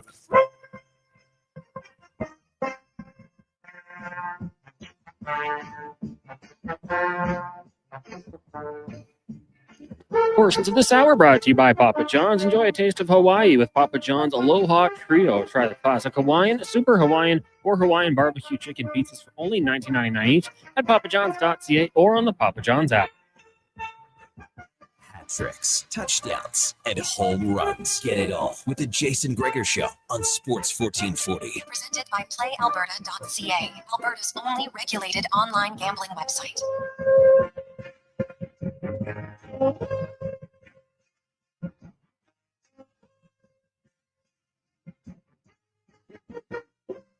Friday. Woohoo! Work week is almost over. We got baseball playoffs tomorrow, 4 games. Then, of course, 2 games on Sunday. There'll be 2 more on Monday. And then away they go all day. You could have 4 on a few other days of the week. It's fantastic. The Jays and the Yankees will go Saturday and Sunday, both afternoon games in Toronto. And I know there's some people, oh my God, Toronto's not allowing American people to buy tickets, and the New York's not allowing Toronto people to buy tickets. This is not new. Like, are people just like climbing out from under a rock? This is not the first time teams have limited and said, hey, you can only buy tickets if you have like in the US, certain states and stuff like that. Like, it's not the first time. And guess what? You're the home team and you want to do that. Why not? You want to have home field advantage for a reason. I don't have a problem with it. How are the attendances in the MLB in the playoffs? Is everybody selling out? Yeah. Okay. Yeah. Oh, yeah. So you can talk tough. Yeah. No, why wouldn't you do it? Yes. So I have no issue with it, man. And if it adds a little fuel to a rivalry, sign me up. We need more fun rivalries than less, in my opinion. That's just my thoughts. So, and like they're close in proximity. Like you look at the Cubbies in Milwaukee. Like look how close those 2 teams are. Like it's a bus trip, like an hour, right? Because we were in Chicago and then we bussed to Green Bay for Monday Night Football. Now it's about a 2.5-hour bus ride, I think. And we passed Milwaukee on the way to Green Bay. You're just like, oh my God, this is right here. So I'm sure there's probably a lot of fans, good rivalry right there. Probably going to have a fair amount of Cubbies fans come in because you know what? You're right there. So be a little bit difficult to limit them, but I'm sure they'll try. I went to a Red Sox game once in Boston. And there was a guy over my shoulder that kept standing up in like the most Boston stereotypical accent, kept yelling like arms, his R's. And I kept looking up at him like super excited to see him. And finally he was like, why do you keep looking over at me like that? And I'm like, I'm from Canada. You just seem like the most Boston person I've ever seen in my life. And he's like, oh, ha, ha, ha. And then he was even more dramatic as the game went on. But there's you have to expect if you're going to go play the Red Sox in the playoffs or the Yankees, you're going to be in a hostile environment. Like New York Yankees fans didn't just come up like this. They were talking about them being crazy in Seinfeld 30 years ago. Oh God. Yeah. Well, every fan base has some lunatics on their fan base, some really passionate fans, right? Some go overboard, but most are just like they're there. They cheer, they have a good time, they paint their face maybe at a certain time of the year, and away you go. Now, there's some fans who go, to the nth degree of their fandom. Now, I've said this many times. I've never understood the fans who fight opposing, walk down the street after a game, sucker punching guys because they're wearing the opposing jersey. Like, you are a Class A loser to do that. Like Class A loser. Anywho, I don't know if this will be a loser edition. I think it might be a winning one. Usually it is on Friday. Let's get to the 2-minute warning brought to you by Legacy Heating and Cooling. Guess what? The reason they have Build a Legacy, no overtime charges. Late at night, on the weekend, you need something serviced instantly, they'll do it. No OT. That's how you build a legacy at legacyheating.ca. Now, Cam Tate, of course, longtime journalist in town. Cam was born with cerebral palsy. He's in a wheelchair. Disability didn't allow him to be live on radio until now. Through the wonders of technology, Cam's words come to life in the 2-minute warning. And on Friday, Tater has ran over my toe a few times with his wheelchair, forcing me to have to read it on Friday. So, Cons, cue up the music. Here's Cam Tate's 2-minute warning. Dear Jason, I must confide. This may very well be my last 2-minute warning. What? Yes. Let the bell tolls, let the pigeons scatter, let the typewriters, if anyone still has one, jam on the exclamation point, because I shall not be here next week. I will be gone, absent, vanished, like an Oilers power play in March or a Blue Jays bullpen lead in October, or the Elks playoff hopes by Labor Day. Ouch. And why, you ask? Because, Jason, I'm putting the Cam into campaign. Today, mark it down, carve it into the stone tablets, or at least scratch it into the corner of your coffee cup. I am formally announcing my candidacy for the mayoralty of Edmonton. How does that seize your fancy, Connor Halley? Think about it. Don't wait. Vote Tate. Rolls off the tongue like a Zamboni over fresh ice. Now, my platform, council chambers, moved to Rogers Place. If we're going to debate snow removal, zoning bylaws, and potholes deep enough to be mistaken for fishing holes, we might as well do it where McDavid debates physics nightly. When the Oilers are away, council in the dressing room, whiteboards for bad ideas, Gatorade for thirsty egos, penalty box for unruly counselors. When the Oilers are home, we meet in the stands. Pausing only when Leon uncorks a one-timer. And should the Oilers, God willing, string together 5 consecutive victories, the city shall celebrate a civic holiday. Not statutory, but statuary. Bronze likeness of unsung heroes at every intersection.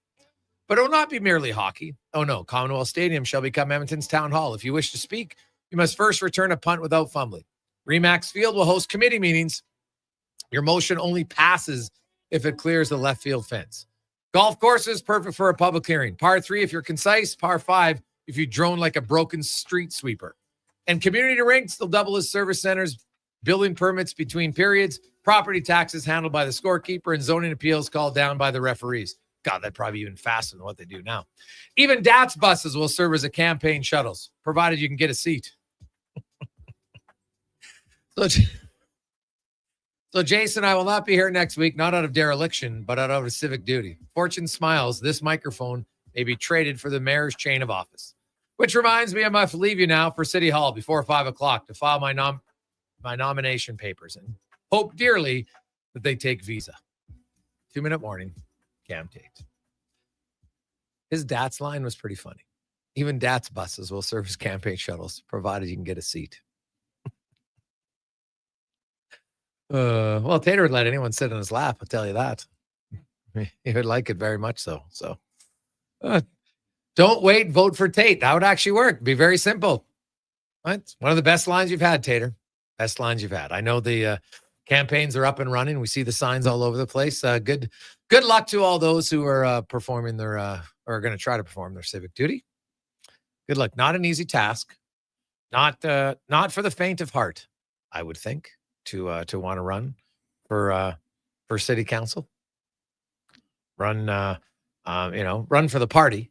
Federally, provincially, same thing. Be a little bit different. You got to have some thick skin.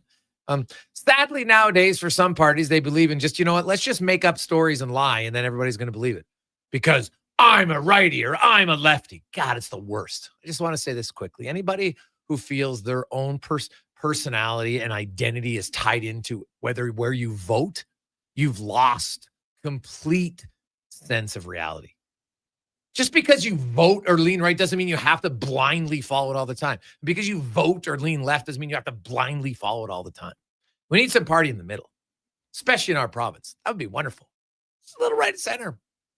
Progressive conservative party, kind of how we used to have. That would be nice. Just my thoughts. So anyway, anybody who feels their identity is tied up in their political leaning, I'm like, oh my God, you got problems. It's just my thoughts on it. Would you ever run for council, Wanye? I would not, but I am listening to somebody talk that I think should one day. Dude, I don't think I have the patience to do it. Number one. And it seems like, I don't know, there's just too many people that the truth seems to be bordering on the enemy now. It's like, if you can say whatever to get people to believe right or left, then that's what we're going to do. God forbid the truth. And it's just annoying. Which level of politics do you think you can run for to have the biggest impact? Oh, geez. Well,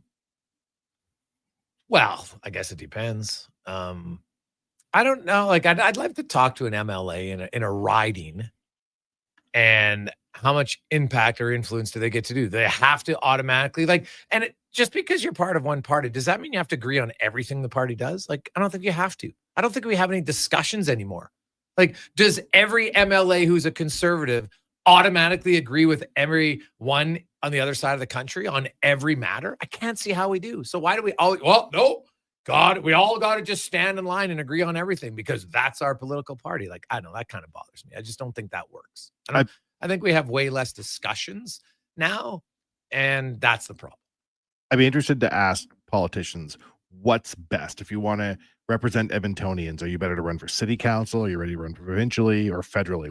Where can you have the most impact? Yeah, well, it'd be a great question. I have no idea. I've never, there's certain things. If you felt like you could make it, and I get why people run is because they feel like they're going to make a difference. So awesome. And I think some do for sure. I think though, if you get into politics solely for your own personal gain or your own personal view, that's where it becomes a problem. Because I think sometimes people they're there to serve. Now, trust me, you can't appease everyone. It's impossible, right? It's impossible. Some people are going to, because guess what? When I'm 21, I have different viewpoints and different things that matter to me than when I'm 51 or probably when I'm 71. It's just how it is. So, you're always going to change and evolve. And that's why I've never been one who's a staunch believer in one party ever, because not one party always represents where I'm at a certain time in my life. And I'd like the ones that, if you lead with a little bit of truth, that would be great. That's I didn't always agree with everything Ralph Klein did. Lots of stuff I staunchly disagreed with, but at least Klein was honest. He would say he was going to do something, and if he knew it was garbage, he still did it. I'm like, okay, well, he told us what he's going to do, so he did it. All right, didn't always agree with it, but I prefer that than, people just, they say one thing, campaign on it, and then they never do it, or they campaign on lies, or just now they want to live on lies. So we'll get back to sports, but that's my beef of the day. So let's take a quick break. We'll come back. Spec's going to join us a little earlier today. It's got real important news, and also we'll go through. I think we've got it down to who's involved for the final cut. At least that's what I think. So I'll go through the theory, and then I'll say, which player do you think is going to be the one who, and one of them is going to be on waivers. So who do you think it's going to be? I think we'd all agree Max Jones is one. That one's kind of easy for anybody out there. They're watching. Jones hasn't even played, so that one's pretty easy. They got 3 cuts to make. David Tomasic, because he doesn't require waivers, doesn't have any bonuses, and can be recalled the next day if they put Hyman on LTIR. He makes a lot of sense. Because trust me, he's on the opening day roster. Not even a question, because me on their number 1 power play dude. He's going to be the guy taking Hyman's spot. However, it won't always be standing in front of the net. They're going to have some different looks for him because of his passing ability and his shooting ability. So then there's one other one. Who's that going to be? We'll get your thoughts, specs, and more after Connor Halley and a Sports 1440 update brought to you by Fountain Tire. You need tires, but your wallet isn't ready? Well, at Fountain Tire, they got you covered. 0% financing for 6 months or easy equal payments over a year, both with 0 interest. See more, fountaintire.com. This is the Sports 1440 update. The Edmonton Oilers have signed head coach Kris Knoblauch to a contract extension through the 2029 season. The 3-year deal comes as Knoblauch was previously sent to enter the season on an expiring deal. Oilers in action tonight, taking on the Canucks to wrap up their preseason out in Vancouver. Puck drop just after 8. Week 18 in the CFL kicks off tonight. Ottawa hosting the Riders. That gets going at 5:30 in the WNBA. Game 1 of the finals, Aces Mercury from Vegas at 6 o'clock. In the WHL, the Oil Kings are in Moose Jaw tonight. That gets going at 7. BCHL, you got the Saints hosting Trail. at 7. At 8, the Crusaders in Vernon. In the AJ, 4 games tonight, including the Kodiaks hosting Whiteford and Calgary and Devon. Both games start at 7. Golden Bears football in action over the weekend. They'll take on Saskatchewan in Saskatchewan. That starts at 7. And then on Sunday, you got Wildcats in Regina, while the Huskies will host Winnipeg. College football tonight. BYU takes on West Virginia at 8:30. Coming up in hour 3 of the Jason Gregor Show, we will be joined by Rogers Sportsnet's Mark Spector and Craig Button from the NHL on TSN. I'm Connor Halley. This has been a Sports 1440 update. Sports 1440, Stingray radio station. CHJR broadcasts from West Edmonton Mall and Wetaskiwin. Download the free Stingray music app and listen wherever you go. You'll see us digging holes. No, we're not looking for buried treasure. You'll see us digging trenches as well. And no, we're not building a fort. We're GS Construction, and you'll see us in neighborhoods throughout the Edmonton area. So what are we doing? GS Construction provides rehabilitation and upgrade services to Edmonton and surrounding communities. Some of our underground utilities have served us for years and are past their useful lives. We replace them, so Friday to come. Find out more at gsconstruction.ca. Sure, your couch is comfortable, but watching the game is always better and on the rocks. With crystal clear TVs, you won't miss a single play, and the specials are a major league win. Pre-game warm-up starts with specials 30 minutes before the puck drops. Get 69-cent wings and $5.75 Molson Canadian and Coors Light drafts, and play score and win every game for your chance to win big. Be part of the action this hockey season. See the menu online at ontherocks.yeg.com. You got a go-to coffee spot, a trusted barber, even a lucky game day jersey. But when it's about looking your absolute best, there's only one name you need. Mr. Dirk. Family run since 1939. We're experts in crafting impeccable tailor-made suits and offering a wide variety of everyday styles. Pair that with personalized one-on-one fittings and the convenience of on-site tailoring. Mr. Dirk. Elevate your style game. Visit our Edmonton store or explore MrDirk.com. Score big on style with Mr. Dirk. And here comes Action Electrical Service Team sprinting onto the scene. These are your first responders for any electrical emergency. That's right. With their fleet of service vans and specialized gear, they assess, they service, and maintain electrical lighting and automation systems. They're all about rapid response. Quick diagnostics and repairs to restore power and safety fast. Hire the Action Electrical team to bring home a win for your project. Visit actionelectrical.net. Ah, Hawaii. The warmth of a golden sunset as the waves roll in. The freshness of a waterfall. The lush scent of tropical flowers in the air.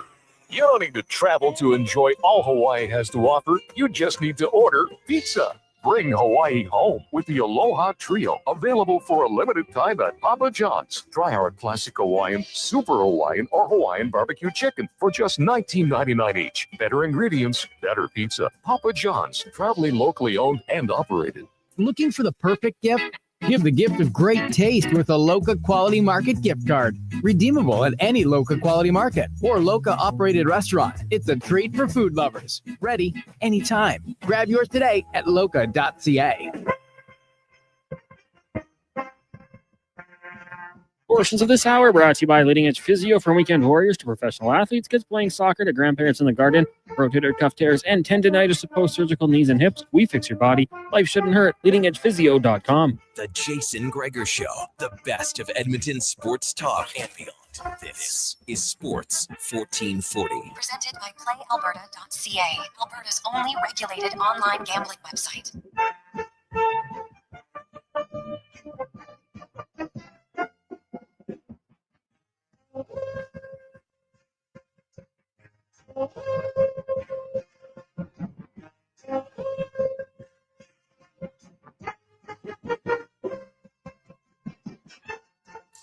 Positive Friday. Welcome back to the Gregor Show. Connor Halley, Wanye Gretz with you, Sports 1440, sports1440.ca, Oilers Nation, YouTube, Facebook, X, and Instagram. The Gregor Show is always brought to you by PlayAlberta.ca, where you get in the game tonight. Lotto Max, $10 million. Woo-hoo. Be a good way to start the new NHL season for you, wouldn't it? Heck, you won $10 million. You'd probably fly to Toronto just to see the Blue Jays play game 2 on Sunday. You'd be like, whatever. I don't care what the cost is. Sign me up. I just won 10 sheets. No big deal.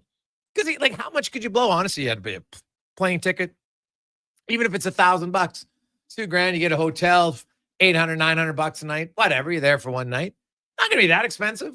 You just won 10 mil, even if you blew 20 grand, which would be probably hard to do, but well, you probably could do it. Be a pittance of it. Now, speaking of fun things, how about the experience for the Oilers home opener? We're going to auction this off on Monday, giving you a little teaser to plan.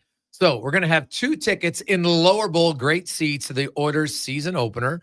You'll also have a dinner for 2 at Studio 99, and you're going to get a behind, like you get a tour behind. You get to go to all the places no one gets to go, right?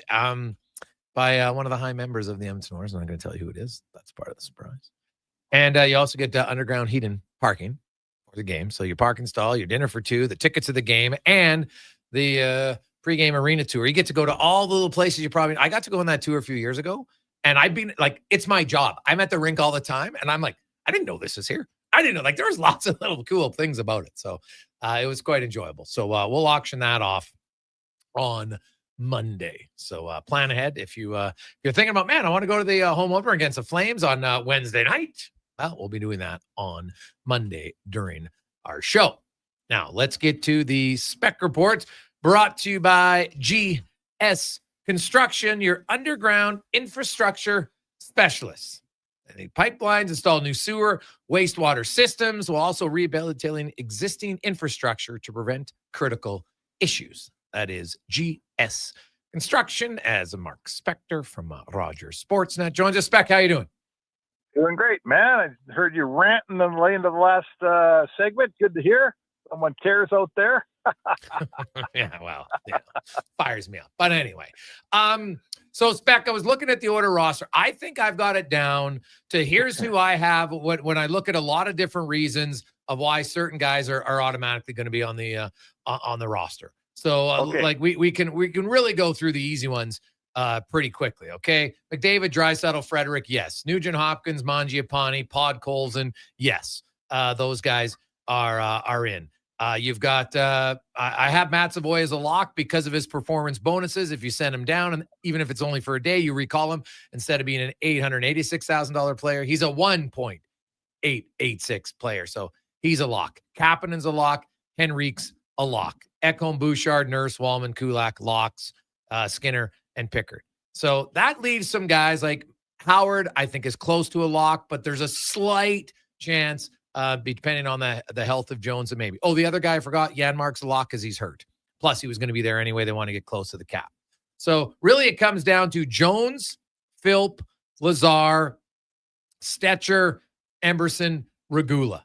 And I think Emberson's going to make it because of his cap hit, unless he gets traded. So now we take him out. I think it's Regula, Stetcher, Philp, and Lazar. Jones is an obvious one. He's going down. Tomasik's an obvious one for me. He's going down. But he's coming right back up because he has no bonuses and he doesn't require waivers. So that's an easy one to do until they put Hyman out there. So if I give you the 4 guys spec, Regula, Stetcher, Philp, and Lazar, and one of them needs to go down, who is it for you? When you say down, are you saying stay down and not be around on Wednesday night for the opener? Yeah. Are you talking? Yeah, it has to be because you can only have 23 men on the active roster. Okay. Right? So one of those guys isn't on the team on opening night. That's what you're telling me? Yeah. Well, I'm going through them. I believe the Oilers are quite of the belief that Boston would pick Regula up. I think that's what the Oilers think. I'm not telling you that's what Boston thinks for sure, but I think the Oilers think if they put him on waivers, they lose him. So it's not Regula. Yeah. It's, to me, I think you keep Stetcher because he's a defenseman and he's valuable. So if you ask me for one guy and it's either Philp or Lazar, I don't think either guy gets picked up on waivers. So take your pick, frankly. Probably I may keep Philp and send Lazar down. What about you? So you're sending Lazar. That's your guy? That's your answer? I guess that's my answer. Okay. Let's say my answer is Lazar. Okay. So that means 8 D-men, man. You have 8 defensemen. I don't know if he ever plays. So I think because of that, and when I listen to the head coach, so Janmark's out. I think Philp probably stays because, there's lots of size, younger, faster, all that stuff. His penalty kill, that's good. That's going to be something I watch very closely tonight. How does he do on the penalty kill? Because right now, Spec, I'm not sure he's in the top 4. I think the top 4 penalty killers are going to be Nugent Hopkins, Kapanen, not necessarily in name, Mangiapane, Savoy are some of the guys. And make no mistake, Draisaitl and McDavid are going to be on the penalty kill this year. Maybe like not in the first 2 units, but I think they're going to kill a little bit more than what we saw last year. I've watched every game they played in the preseason, and they've been on the penalty kill. I don't think that's by accident. So, Philp, if you're going to play, you got to be able to win faceoffs as a fourth line center and kill some penalties. And has he picked up the PK? Probably not as great yet, but it's still early, and we got to see how it goes. So I think, honestly, Spec, I think it might be a defenseman, and I agree with you. It's not going to be Regula. So it might be Stetcher, and that's where this is my little wild card, Spec. And we just saw a trade already, McDermott for McEwen. I wonder here if Stan Bowman is on the phone looking to make a trade rather than move a guy down and lose him for nothing. Well, I guess again the question is, who are you losing for nothing? I don't think Philp's getting picked up. He's 27 years old. Lazar's not getting picked up. He's been played for 6 teams. He's not getting picked up.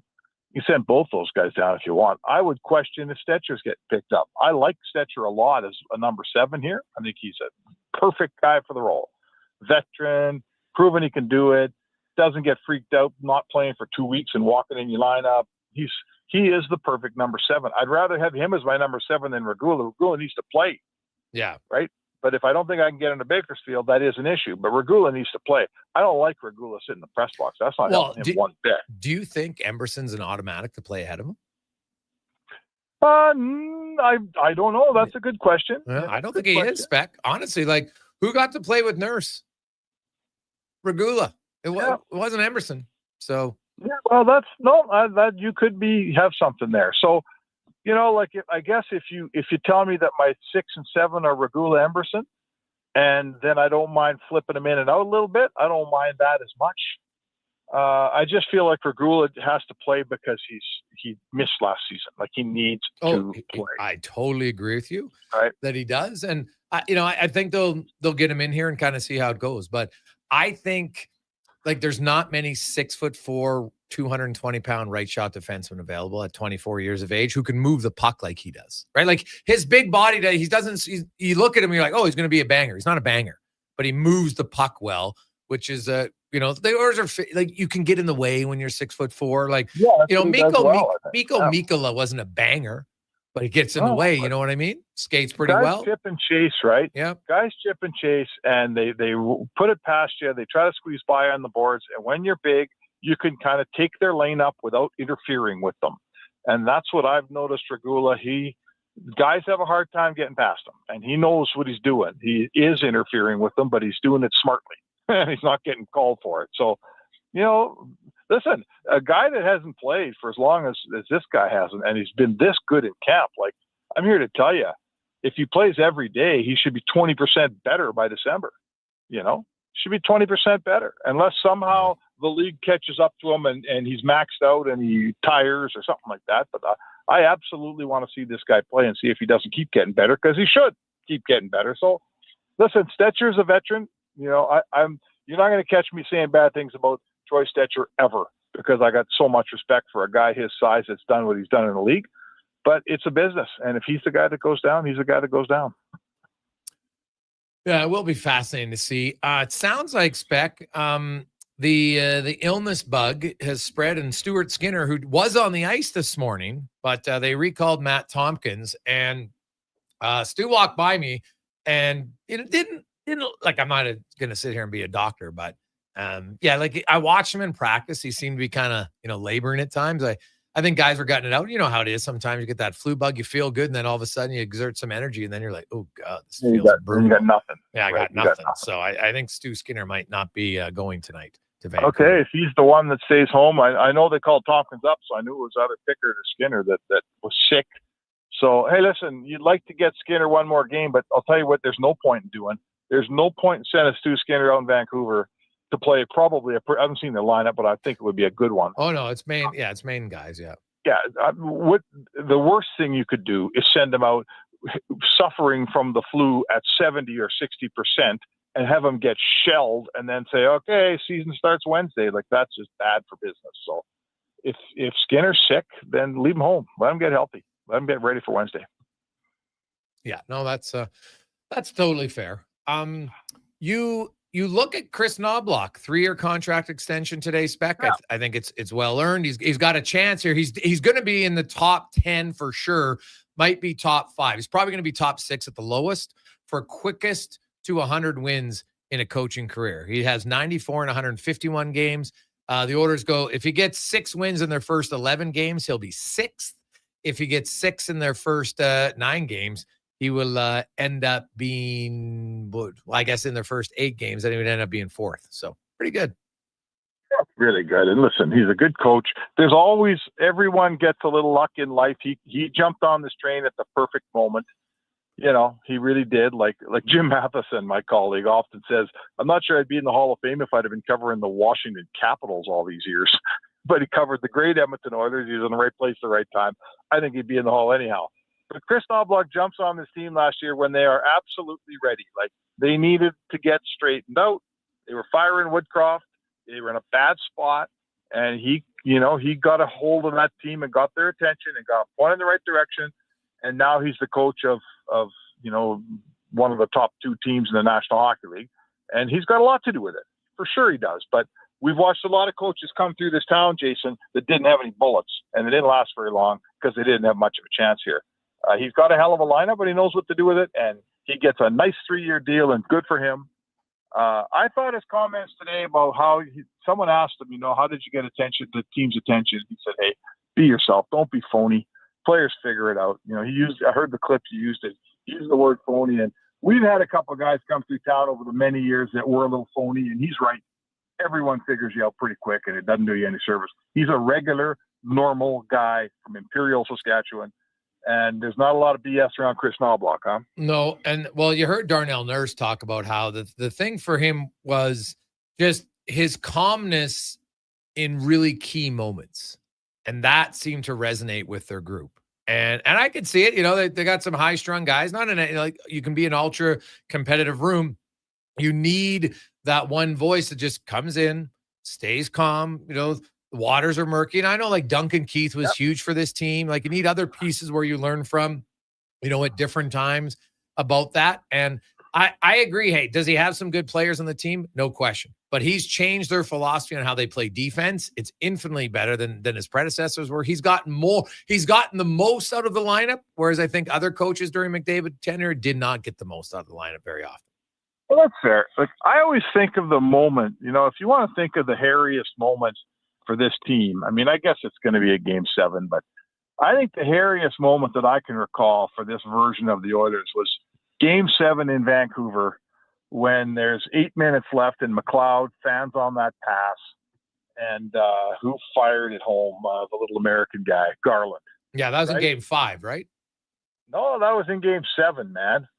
That was in Game 7. The Oilers were up 3-0. Oh, yeah.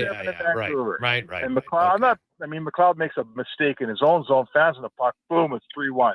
I think Zadorov, then lights, like the building is on fire in that building. It was an unreal building in Vancouver. The last 8 minutes was loud and absolute. The Canucks were coming hard.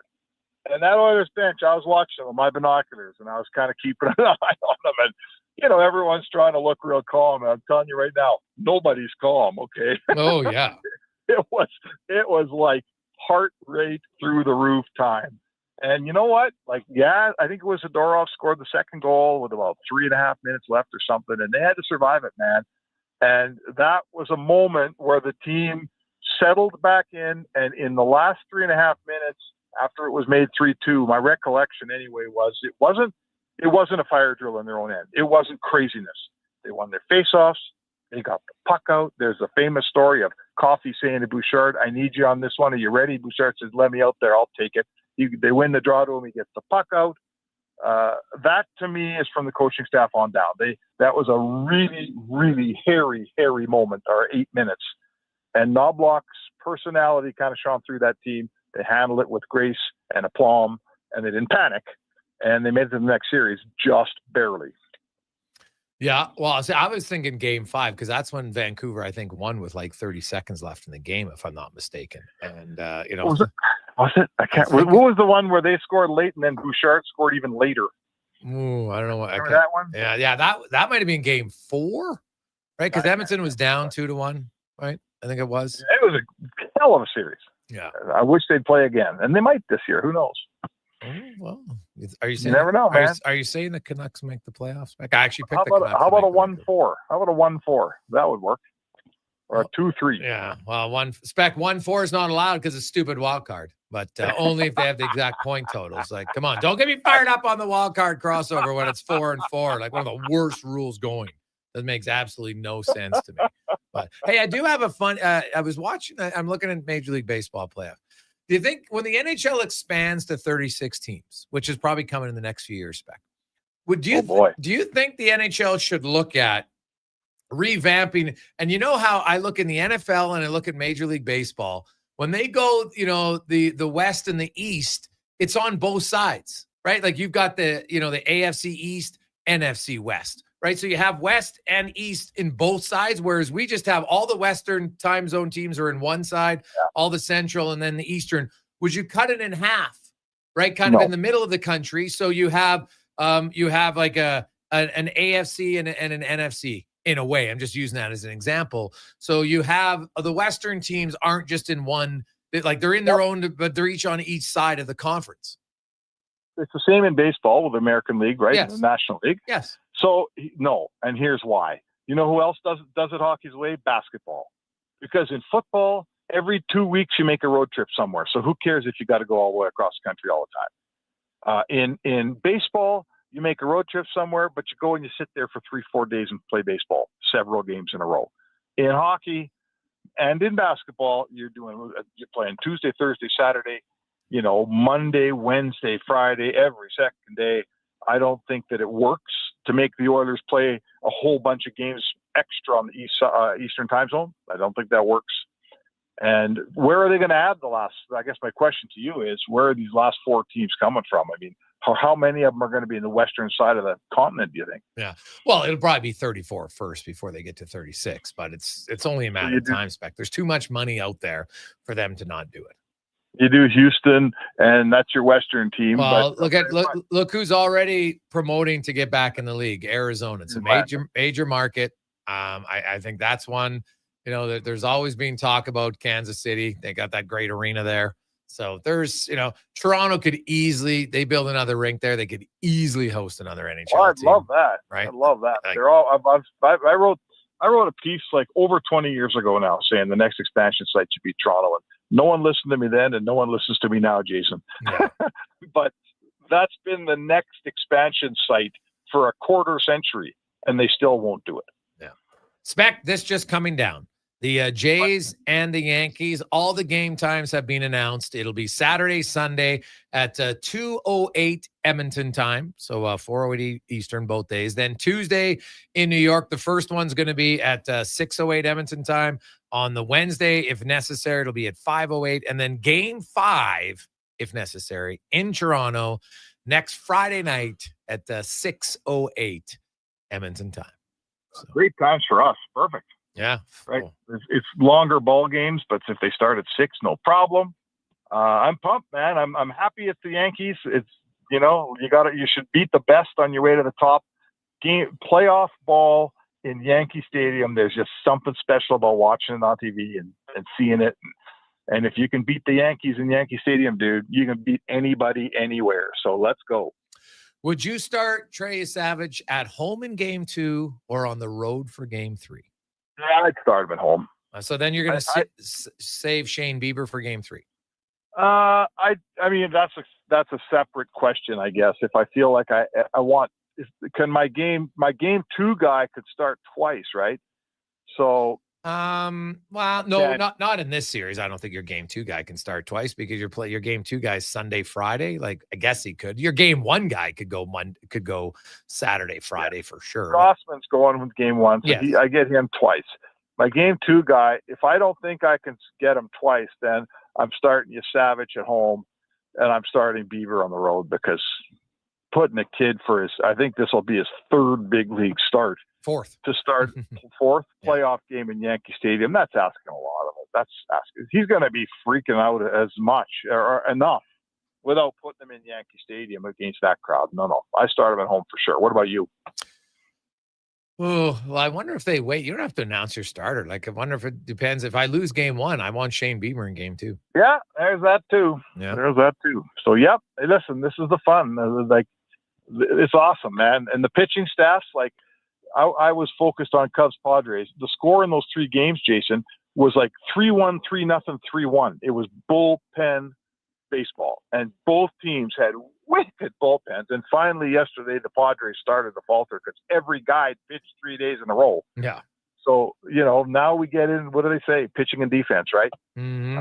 The defense has been great. It's been low scoring ball all through the first round. Let's see if that changes. But let's go, man. Blue Jays, Yankees. Can't wait for it. Yeah. Awesome stuff, Spec. Have yourself a great day. We will chat with you thanks, Jake. next week. That's the Spec Report brought to you by GS Construction. We have Craig Button joining us next on the Gregor Show, presented by PlayAlberta.ca. Yeah, can I get yes. A common reaction from a veggie lover. Always scanning, searching, longing. But wait, what is this we see? The new McVeggie. Now at McDonald's. Buy more, save more, give more at The Brick. This week at The Brick, save up to 30% off furniture and up to 15% off major appliances. Your stellar night's sleep starts with select mattresses up to 40% off. Or score a Made in Canada mattress from just $159. Find store-wide savings on upholstery, major appliances, and big screen TVs, with a portion of proceeds donated to the Stollery. See in-store for details and exclusions. The Brick, saving you more. At Fountain Tire, we're fluent in saving you money. Fluent? Yes, we've mastered the language of deals. Like right now, you can save up to 25% off select tires and up to $125 off a set of 4 select Goodyear tires. Plus, $50 off $150 service when you buy those tires. All until October 18th. I'm sorry, I don't speak deals. Spend less, save more when you buy Round Black things from us. Oh, got it. Restrictions apply. Book your appointment online today. Fountain Tire. We're on this road together, Canada. Hawaii. The warmth of a golden sunset as the waves roll in. The freshness of a waterfall. The lush scent of tropical flowers in the air. You don't need to travel to enjoy all Hawaii has to offer. You just need to order pizza. Bring Hawaii home with the Aloha Trio, available for a limited time at Papa John's. Try our classic Hawaiian, super Hawaiian, or Hawaiian barbecue chicken for just $19.99 each. Better ingredients, better pizza. Papa John's, proudly locally owned and operated. Wondering what you can afford? Let Go Auto do the math with our free car loan calculator. No pressure, no awkward convos, just quick answers on your budget and payments. Bad credit? No credit? We got you. Text CHECK to 780-777-7777. That's CHECK to 780 all 7. Find out what you qualify for and start shopping with confidence. Go Auto. Drive what you love with payments that make sense. At Fountain Tire, we're fluent in saving you money. Fluent? Yes, we've mastered the language of deals. Like right now, you can save up to 25% off select tires and up to $125 off a set of 4 select Goodyear tires. Plus, $50 off $150 service when you buy those tires. All until October 18th. I'm sorry, I don't speak deals. Spend less, save more when you buy Round Black things from us. Oh, got it. Restrictions apply. Book your appointment online today. Fountain Tire. We're on this road together, Canada. Portions of this hour brought to you by Cantor. What's the best way to beat the tariffs? Buy Canadian. Cantor's products not only made in Canada, but right here in Edmonton. Save money, support Canada at Cantor.com. The Jason Gregor Show, the best of Edmonton sports talk and beyond. This is Sports 1440. Presented by PlayAlberta.ca, Alberta's only regulated online gambling website.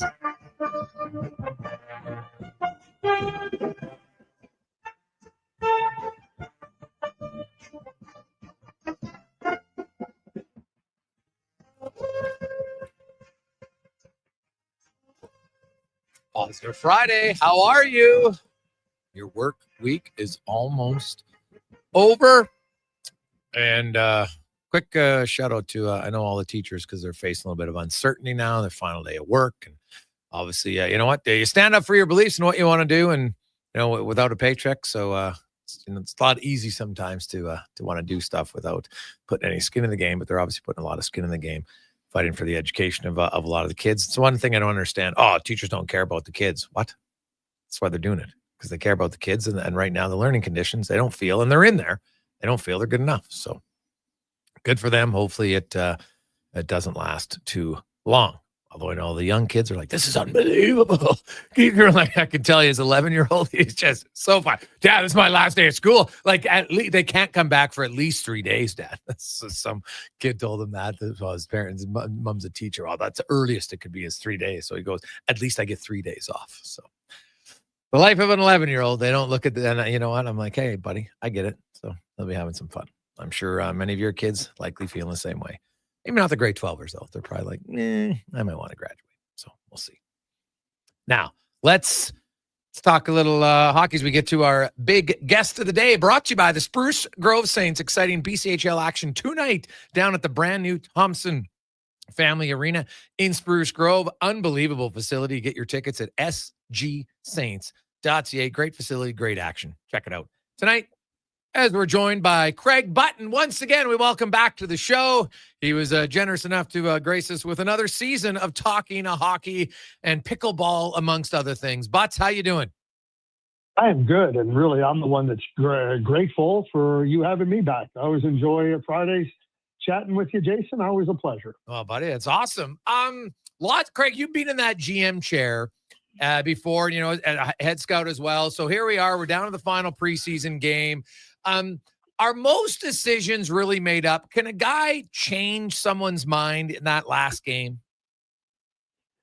Well, I mean, I think it depends on the player, right? Like, I mean, like you might be debating, like, and I'll give you an example. Usually it's a debate between a couple of, like one or two players that are destined for the minors. And you're kind of going, okay, can this guy help us more than this guy?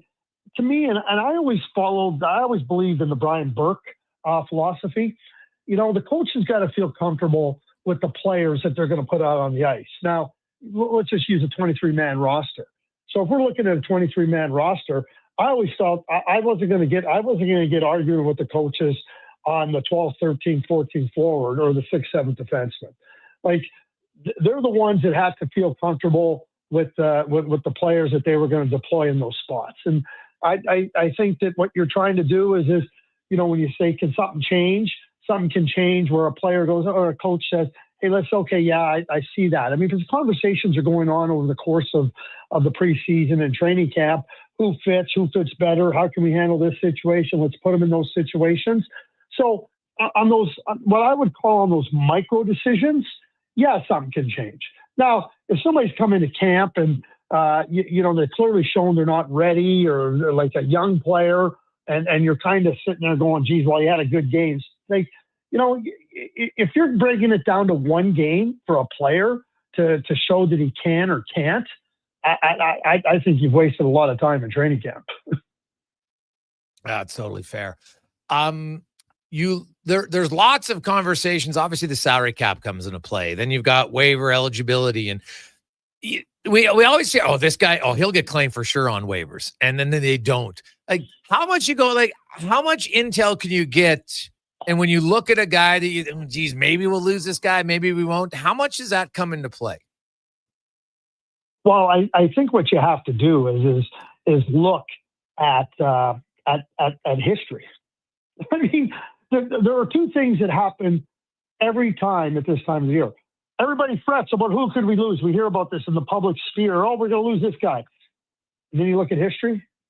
Rarely do players get picked up on waivers. Rarely. Yeah, no. Well, it's very true. They don't. So I guess you just play the odds and you don't worry about it. Well, what odds are you playing? You're playing odds. The guy's going to get picked up. Like, again, we're talking about. Like, I see the waiver wire and everything, and then, oh, geez, oh my God, like, oh, he might be on waivers. Oh, look, he's on waivers. Oh, we could lose him. No, you're not. Like, if you lose a guy, good, like, fine, you lost him. You were sending him down anyway. Yeah. He wasn't good enough to be on your team. Yeah, fair and I'm going to go back. So you're talking about losing your your 14th forward or your 8th defenseman? Really? I mean, there's nothing that happens more regularly. It's like, it's like daylight savings time. We're going to go to standard time, and when the clock is going to happen at this time of the year. Oh my God, the who could be good waiver pickups? Yeah, just about certainty you can say 99.8% of them are not good waiver pickups. Remember, you got players already in your own minor league system. You only have so many contracts available to you. Yeah. No, well, that's true too, for sure. So, what about trades, Craig? Like we just saw one today, in New Jersey and Ottawa, obviously the physical players, one's a defenseman, one's a forward, and away they go, McEwen for McDermott. But did you get lots of guys hey, you know what, geez, I don't want to push a guy down or whatever. Maybe we think this guy's going to get claimed for sure by some team because we look and this team doesn't have any good defensemen, so they might claim him. Did trades actually, like, how hard is it a trade to make? Because you're like, well, why would I trade you something if I could get him for free? Yeah, but again, let's go back to what I just said. You have a limit on contracts, right? You need a place to for players to play. You've already committed to players. And remember, the NHL teams have spent the summer signing guys. They've spent the summer signing their players that can be depth players for their minor league operation and everything. So now when you go and add a player and you don't remove a player, well, that puts a stress. That puts a stress on your minor league coaches potentially. That puts a stress on your contract situation potentially. So yeah, you're exploring where like a change of scenery could benefit a player, and certainly you're in conversations with different managers talking about that. But again, it's a rarity. It's a rarity that these things unfold with changes of venue, and the changes of venue happen at the end of the year when players aren't qualified. Free agency happens, and now teams go and spend those days following the end of the season, beginning of free agency, filling their gaps, filling their holes. And I'll say this again: if you got holes in September, you didn't do your work in July and August. Craig Button joins us here on Sports 1440, sports1440.ca, as well as YouTube, Facebook, X, and Instagram. Craig, I see a lot of people saying, oh, you know what, I'm not sure the Oilers are, they're way worse than they were last year. And I'm kind of like, I don't really see it. First of all, I think their defense core is better, right, than the one they had to start the regular season last year because Jake Wallman's here. Then I throw in the fact that, Skinner, Arvidsson, Perry, Brown, Derek Ryan are out. And then you bring in Mangiapane, Frederick, Howard, Savoy, and Tomasic. They're definitely younger.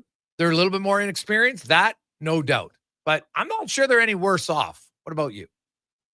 Yeah, I think that to say they're better off or they're worse off would be a stretch. And I think where you're at now, change has occurred for the Edmonton Oilers, and just outlining, what's in now. And now it's going to be a period of understanding. Okay, how do these players handle it? How do these players go through the process of integrating with the team, and how do they play with one another? I mean, that's where we're at, and rightfully so. But when you have arguably the two best players on the planet playing together, and Jason, I may have said this to you, but it bears repeating. Okay, we know how great McDavid and Draisaitl are. I certainly do, and I don't think anybody else would say that we don't know how great they are. I'm not so sure I've given them enough credit for how great they are, because what those two guys do on a game in, game out basis to get the Edmonton Oilers to the Stanley Cup final of back-to-back years and just falling short, I think it speaks to an even higher level of greatness than maybe we're ready to give them. And I think that's unique. I think it's rare in the NHL. So when you have those two guys, and you just pointed out some other areas of the team, and you're going to say they're worse off, well, I'm not prepared to say that. We'll see if they're better off. Yeah. And that's what the regular season is about. And, Connor McDavid talks about, wanting to win in Edmonton, wanting to have opportunities to win like again and again in Edmonton. Well, that comes down to him seeing evidence of it. He's got to see it. That's the team performing at a level. Because one thing Connor McDavid, Leon Draisaitl, and all know, they know why they fell short the last 2 years. They know. And now they want to make sure that as they go through the process here of this season, and Connor likes the team, there's no reason not to like the team. It's about what gives us a chance to get on the right side when we get that deep. And I think that to say they're worse off is just, to me, I think that's a stretch. What do you make of the Canucks and the Flames and what you see happening on those two markets? I like the Canucks. I think the Canucks are going to have a rebound year. I really do. I think they're going to make the playoffs. I think a healthy Thatcher Demko will help. Kevin Lankinen came in last year, and now they have a really good tandem. Philip Hronek was hurt last year, bad shoulder. And then you looked at Elias Pettersson. I've watched a few of the Vancouver Canucks games. He looks really good. He looks motivated. More than that, and it's funny, Jason, you hear about a player, he had to get bulkier, he had to get heavier, he had to get everything heavier and stronger. And I'm watching him, and he looks lighter. Not lighter like as a player. I'm talking or physically. I'm talking about lighter on his skates, moving, confident. He looks like he's having fun playing again. He looks like the Elias Pettersson we thought was a superstar. And him getting back to form is great. They returned Besser. Some of the players that went through the grind of the American Hockey League playoffs last year are going to help. They've been through the grind. They emerged on the right side of it. And I think that's really positive. If Philip Hedl can stay healthy, I think he's a good second line center. And I look at all the drama that surrounded that team last year. It's gone. And I see the Vancouver Canucks being a playoff team. The Calgary Flames, I mean, they're one of 3 teams since 2005 with 96 points that missed the playoffs. Everything went right for them, including other teams stumbling the Vancouver Canucks. And they came right close to making the playoffs. Good on them. I don't see them in the playoff mix this year. I don't think they're good enough. I don't think their blue line's good enough. They know what they are. They know what they're trying to do with the youth movement and trying to get going through. But I don't see a team, like I see a team around the 78 to 82 point mark this year. And they have a good goaltender in Dustin Wolf. I think they have 3 defensemen. We'll see what Parekh does. You don't have depth on the blue line. You don't have scoring. You're going to have a tough time winning games on your own. You're going to need a lot of help with luck and other teams stumbling. I don't see that happening for the Flames this year. But I think they know where they're at, and it's not about this year. It's about continuing to build ultimately when they have the new building up and going.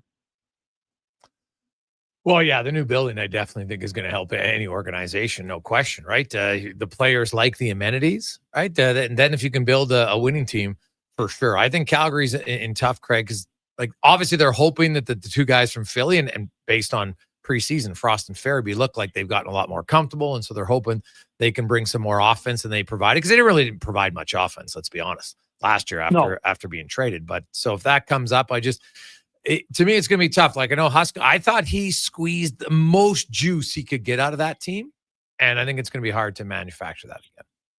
100% with you, Jason. 100%. And again, not only did he squeeze as much as he could out of that team, other teams around them stumbled, right? So now that allowed you to be in this this hunt, in this race, and good on them. You know, when I look at a team, I think they maxed out, but they were. Like their goal differential is negative. They were bottom of the league, right near the bottom of the league in scoring. And like right now, I look like, and I'm putting Zane Parekh aside. He's a young kid. He's a 19-year-old kid. All the promise. But you have Anderson, who very well could be traded at some point during the season. You have Weegar and you have Kevin Ball. After that blue line is not very good. It's not very good. No. So you're going to play in the league with 3 defensemen and a young kid that needs some support and guidance around him and allowance for making mistakes. You can't do it, and that's a top-notch goalie in my view. But to me, this is not a year. They'll work hard. They'll be competitive in games, but I just don't see them. Like I said, I see them in the 78 to 82 point range. Yeah, you know what? I think that is totally valid. Craig, as always, my man, great to have you back. We look forward to it. How's your pickleball? Have you been refining your skills? You learn any new shots?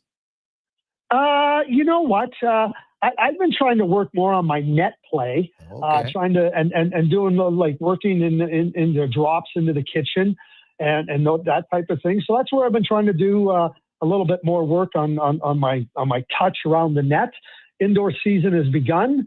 So, I always find the indoor season, you don't have to deal with the elements outdoors, can really push it along. So it's fun. Well, I've actually got into pickleball, Craig. I played like once a week now, and I've quite enjoyed it. I don't like how you have to announce the score before you serve every time. That's my own pet peeve. I'm like, can't I just keep the score? Like, why don't I just say we got 1, you got 3? But anyway, that's my small one criticism of the sport. But I have to say it is quite fun, and it's always great when you play close to that and just hammer your buddy back with a return. It's very satisfying. Very satisfying. See, I've been working on the soft shot. They kind of just, as they go to reach it, they just miss it. It just drops in beside them. Like you like that one better. I find that more tormenting. Yeah, that's totally fair. Totally fair. Awesome, man. Well, thanks for this. We really appreciate it. Yeah, have a good day. Have a good weekend. Take care. There you go. That is Craig Button joining us from TSN. We'll come back. We got 5 questions and more on the Gregor Show, presented by PlayAlberta.ca. Sure, your couch is comfortable, but watching the game is always better and on the rocks.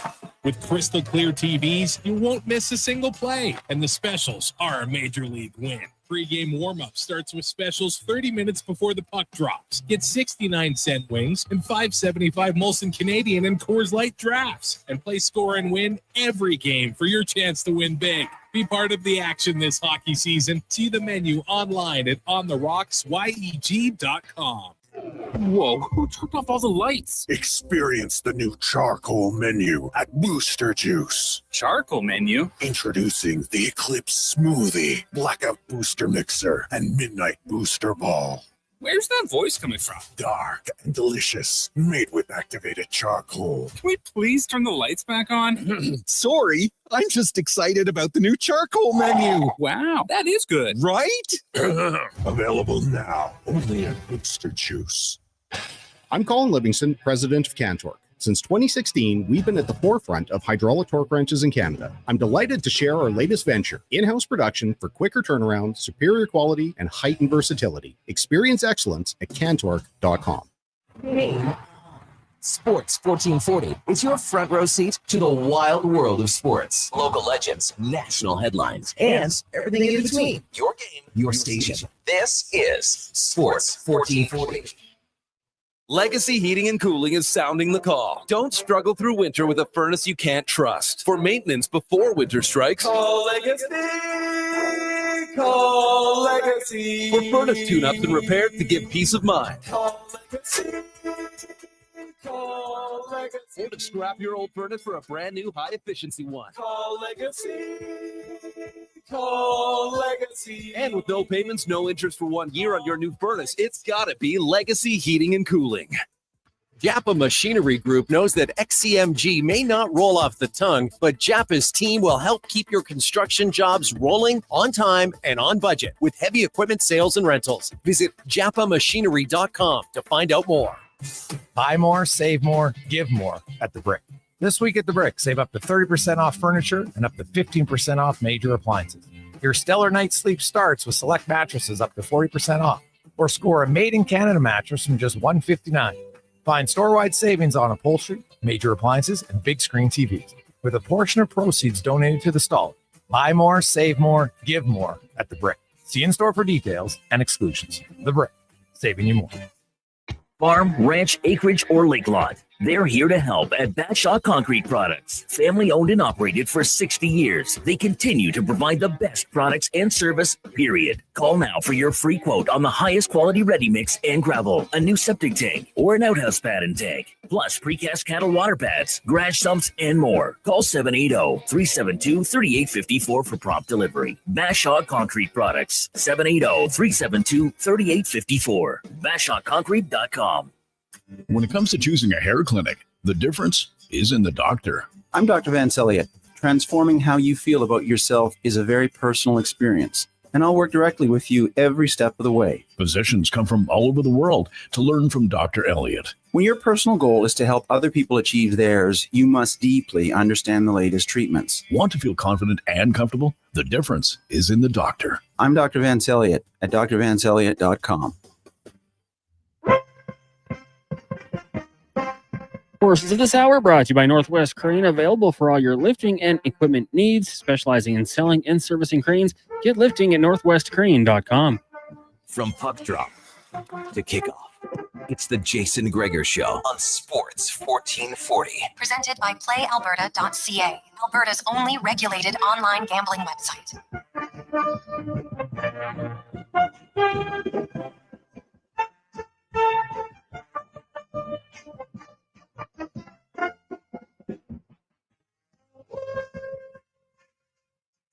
.455. Gregor, you have to repeat the score in pickleball so the old people don't forget it. Oh, Manny.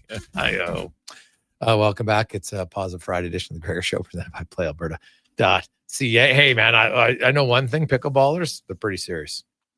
Pretty serious. I will maybe get into it in the 5 o'clock hour about what I saw unfold at a pickleball court here recently. And I was like, what is happening right now? So it was wild stuff. I'll say that. It's the who knew that the pickleball would become the Wild West sports. What's the difference between pickleball and tennis? Well, the court's way smaller. Okay. And the it's really about it. Obviously the ball doesn't bounce as much, doesn't carry as far. Like, it's a lighter ball. It's not gonna, you can place drop shots. Plus also you can get right up to the net in tennis. In pickleball, there's like you can't step inside the one area to return. Scoring the same? Yeah, you get a point if no, because no, not the same. No. Because in tennis, I can get a point when you serve. Right. By returning it, and then I can't do it. You can't do that in pickleball. Well, when I played, I kept score the first. I didn't keep score the first time. I was just learning the rules. Fair enough. Yeah, and then so the second time, I didn't keep score. I was just playing. Like I guess. But is it like 7-6, 7-6? No. 7-2? You play. I think that. Well, the game that we were playing was up to 11. Okay. Yeah. So yeah, the scoring, it's not 15, 30, 40, and then game. It's not 4 points.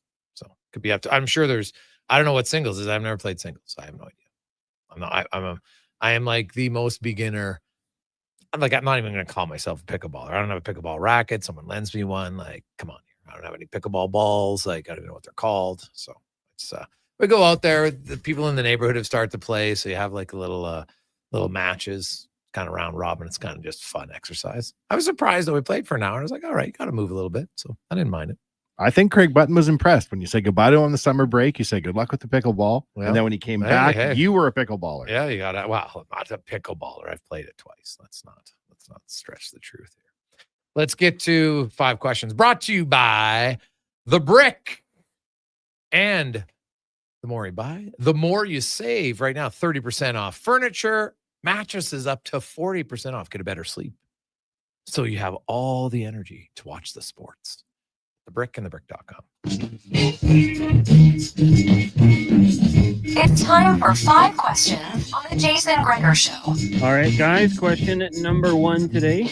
Only 3 more editions of 5 questions, so the NHL season gets going. So I have to ask you this. Who is your pick to win the Calder and the Hart trophies this season? It blows my mind the Oilers have never had a Calder Trophy winner. When you think of all the players that have come through here as rookies, the fact that for some reason or other it never lined up. So picking with my heart, I'd love to say it's the Iceman, but I'd love to even Savoy. It sure would be great for an Oiler to win a Calder. And then for the heart, I'll go with Connor. I think he's going to have a nuclear year. Hopefully it's also the year he signs an extension. I'm going to go Jimmy Snuggerud in St. Louis for the Calder Trophy.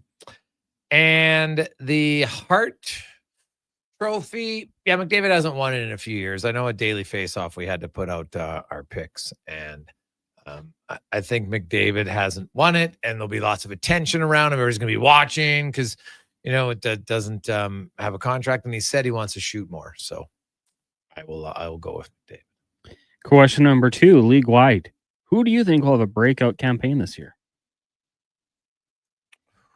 Ooh, that is like a team or a player? I was thinking player, but you could say team if you'd like. If I predict him to have a breakout, is he really a breakout player? It's very young-like there. So to be a breakout guy, it's got to be somebody who's going to go from 50 points to 80 points, or 45 points to 65 points. How about, I think Columbus had a few guys. I'm going to go Columbus and say that Voronkov scores 30-plus goals. Well, I don't know who that is, Connor, but I'll throw Ike Howard in as a breakout campaign. I think he's going to have a big first go-around in the NHL. I'm going to say the guy I've said the last couple of years, and I've been wrong, kind of. Quinton Byfield goes from like 50 to 80 points, maybe. Question number 3 for you guys. How do you like Major League Baseball's first-round series only being played in one market? Do you like it, or would you rather see the lower seed get one game at home? I think you should see a game in every stadium of teams who've qualified for the playoffs. I think they should be entitled to one game. It's a lot of extra travel, so it's going to extend it. No, I'm like, hey, figure it out. Finish higher. Simple answer. Question number 4. Jays Yankees this weekend. Who wins, how many games, and also who's advancing in their respective series? Other series. Okay. Jays, Yankees. Well, obviously I want the Jays. I'm actually kind of surprised. First time they've ever met in the playoffs. So it's kind of unique, something that you've never seen before. So if you'll be watching, you'll be like, oh, I've never seen the Jays and the Yankees. I'm going to say, I think the Jays have to win game. Whoever wins game 1, I think if the Jays win game 1, they'll win the series. If the Yankees win game 1, they'll win the series. So I just don't know if the Jays, I don't have a ton of playoff experience. I don't think they come from behind. I could be wrong, but out of my pick. So I think the Jays are actually going to win game 1. And so they will win the series in 5. And I have Milwaukee winning. I have Seattle winning. And I have the Dodgers winning, even though I don't want them to. I think you're picking a lot of the same as myself. I also think the Jays in 5. I think I had the Dodgers as well. I don't think that Ohtani and company will be denied. I ultimately think they'll win the World Series. I, too, had the Mariners and the Brewers. So, same thing. All right. Final question, guys. I'm going to try something a little bit different. A little speed round. I'm going to give you 2 options here. You give me your answer. This or that, I'm calling it. Question number 1. Sauce on the side or drizzled on top? You got to put that on the side so I can control my portions. Really? No? You going right on top? No. Well, it depends. What is my sauce? Yeah, I'm going to say on the side, too, the majority of the time. Camping or hotel? Not even a question. Hotel. We've evolved past camping as a species. Yeah, I like camping like once every 5 years. Party host or party attendee? I don't mind hosting a party. So the frying pan comes out. Yeah, that's true. I go attendee.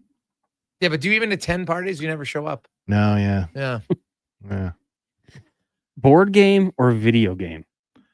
A board game can last longer. You get more people involved. Oh, I love a spirited board game, man. It's unreal. Totally.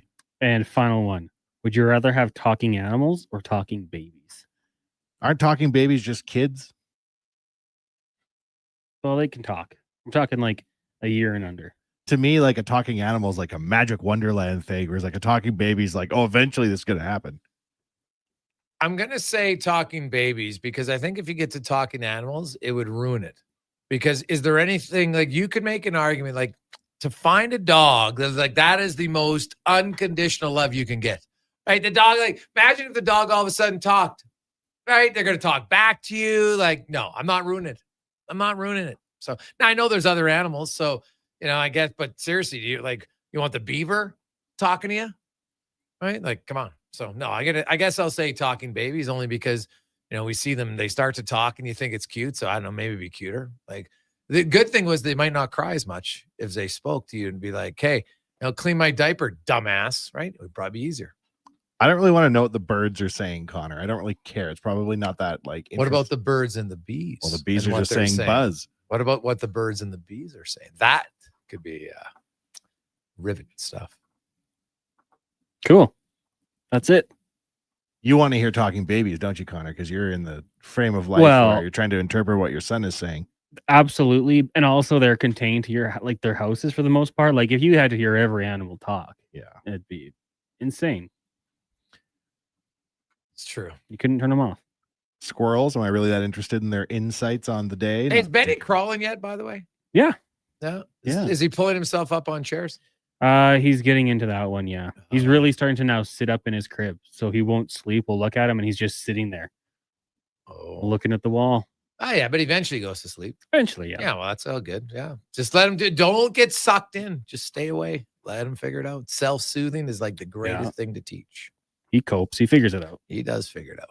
But that's I think most parents would agree. One of the hardest things when it's your first child is when they cry and your instinct is to want to go help them, right? Because even though they're in their crib and you know they're not in pain, you know nothing's wrong, but they'll just be crying because some kids cry before they fall asleep.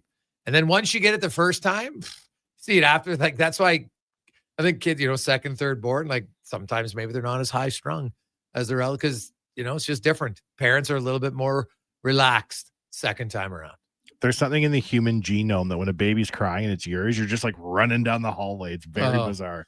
Well, you get over that though after a while, but for the first part, oh my God, you're thinking of what happened. Are they dying? So I used to run in and check on Wanye Jr. breathing, just look for his little nostrils flaring so I could be confident that he was still alive, and then I would go back to bed. Really? Yeah, I didn't know. Oh, yeah, no. And luckily I never had that. So Totally did the same. Did you? Yeah, when we first started sleep training, just kind of peek in to look at his stomach going up and down, like, okay, peace of mind, and then I'd leave. There you go. Let's get to the Con Man and a Sports 1440 update brought to you by Northgate Chevrolet Buick GMC. They had their goal to feed 500 families, and they are ultra close. So they continue it on in October. For every truck sold, they will feed a family of 4. See all their vehicles at northgategm.com. This is a Sports 1440 update. The Edmonton Oilers have signed head coach Kris Knoblauch through the 2029 season. The 3-year deal comes as Knoblauch was previously set to end of the season on an expiring contract in 2 seasons with the Oilers. He's got a record of 94, 47, and 10 with 2 Stanley Cup final appearances. The Oilers will wrap up their preseason tonight out in Vancouver. Puck drop just after 8 o'clock. They also got the Sharks and Golden Knights, Flames, Jets, Wild in Chicago, and just about to going in Pittsburgh as the Penguins host the Sabres. In the CFL, Week 18 kicks off tonight in our nation's capital with the Red Blacks hosting the Riders. That one gets going in about 30 minutes' time. WNBA Game 1 of the final has the Aces hosting the Mercury at 6. In the WHL, the Oil Kings in Moose Jaw. That starts at 7. BCHL, you got the Saints hosting Trail, also at 7. The Crusaders in Vernon at 8. And in the AJ, 4 games this evening, including Kodiak's hosting Whitecourt and Calgary in Devon. Both those games will start at 7. Tomorrow, Golden Bears football. They'll be on the road taking on Saskatchewan. That starts 7 o'clock. And then on Sunday, you got Wildcats in Regina and the Huskies hosting Winnipeg. College football tonight should be an interesting one, as number 23 BYU hosting West Virginia. You've also got Colorado State in San Diego taking on the Aztecs. Coming up in hour 4 of the Jason Gregor Show, we'll be joined by Alan Mitchell, host of the Lowdown with Lowtide, and hear from Oilers forward Trent Frederick. I'm Connor Halley. This has been a Sports 1440 update. Sports 1440 in West Edmonton Mall and Wetaskiwin. CKJR is a Stingray radio station. Download the free radio player app and listen wherever you go. At Fountain Tire, get up to 25% off select tires, up to $125 off a set of 4 select Goodyear tires, and $50 off $150 service until October 18th. Restrictions apply. Book today. Fountain Tire. We're on this road together, Canada. Is your company drowning in paperwork and administrative tasks? Do you need more data to make better decisions? Nectar.io is your company's all-in-one solution for fleet and materials management, safety, time cards, and GIS-based project management. Now is the time to capture and transform field, site, and shop data into boardroom-level business intelligence, all with one login. Visit Nectar.io to book a demo today. Nectar.io, your business made better. Buy more, save more, give more at The Brick. This week at The Brick, save up to 30% off furniture and up to 15% off major appliances. Your stellar night's sleep starts with select mattresses up to 40% off. Or score a Made in Canada mattress from just $159. Find store-wide savings on upholstery, major appliances, and big screen TVs, with a portion of proceeds donated to the Stollery. See in-store for details. Friday, how are you? The Brick, saving you more. Listen up, because you're not going to want to miss this. Right now is your chance to get in on Play Alberta's biggest offer ever. For a limited time only, new players can get up to a $1,000 casino bonus when they sign up. There's never been a better time to join the fun. Visit playalberta.ca today to get started with casino, sports, and lottery all in one app. Must be 18 plus to play. Remember, if you gamble, use your game sense. 60 years ago, we started selling trucks as Western GMC Buick. Today, we are Wolf GMC Buick. We're still located on the corner of 184th Street and Stony Plain Road with the same ownership for over 2 decades. Our customers have trusted our family-owned, community-driven business, and for that, we are thankful. If you're looking for a truck or SUV, pop in and one of our seasoned professionals will get you a great deal, hassle-free. Come trust our team at Wolf GMC Buick. Wolf GMC Buick. We're making it easy. Yeah, can I get a... yes. A common reaction from a veggie lover. Always scanning, searching, longing. But wait, what is this we see? The new McVeggie. Now at McDonald's. Backed by popular demand, Folsom Prison Revisited. The story of one of the greatest concerts in history returns to the Jubilee Auditorium. November 22nd. Step back in time before, during, and after this iconic Johnny Cash performance, featuring Devin Brain from $1 Million Quartet and an all-star band. You'll relive an event that changed the life of Johnny Cash and changed music forever. Tickets at Ticketmaster.ca and at the Jubilee box office. Brought to you by Stars and Stories Live. Albertans celebrate a bounty of beautiful places to visit, boundless adventures to take, all in driving distance. And Sherwood Honda has the fuel-efficient vehicle that helps you go even further and appreciate more. Hybrid CRVs and Civics mean more thanks in your tanks, more great trips to be grateful for. And of course, Sherwood Honda is thankful for the chance to help you get there. It's a beautiful time of year, and it sure would be nice to hit the road with Sherwood Honda. Score an A+ deal on 5G Ultra Home Internet from Explore. Switch to incredible internet speeds and get a $100 gift card for a limited time. Upgrade today at explore.ca.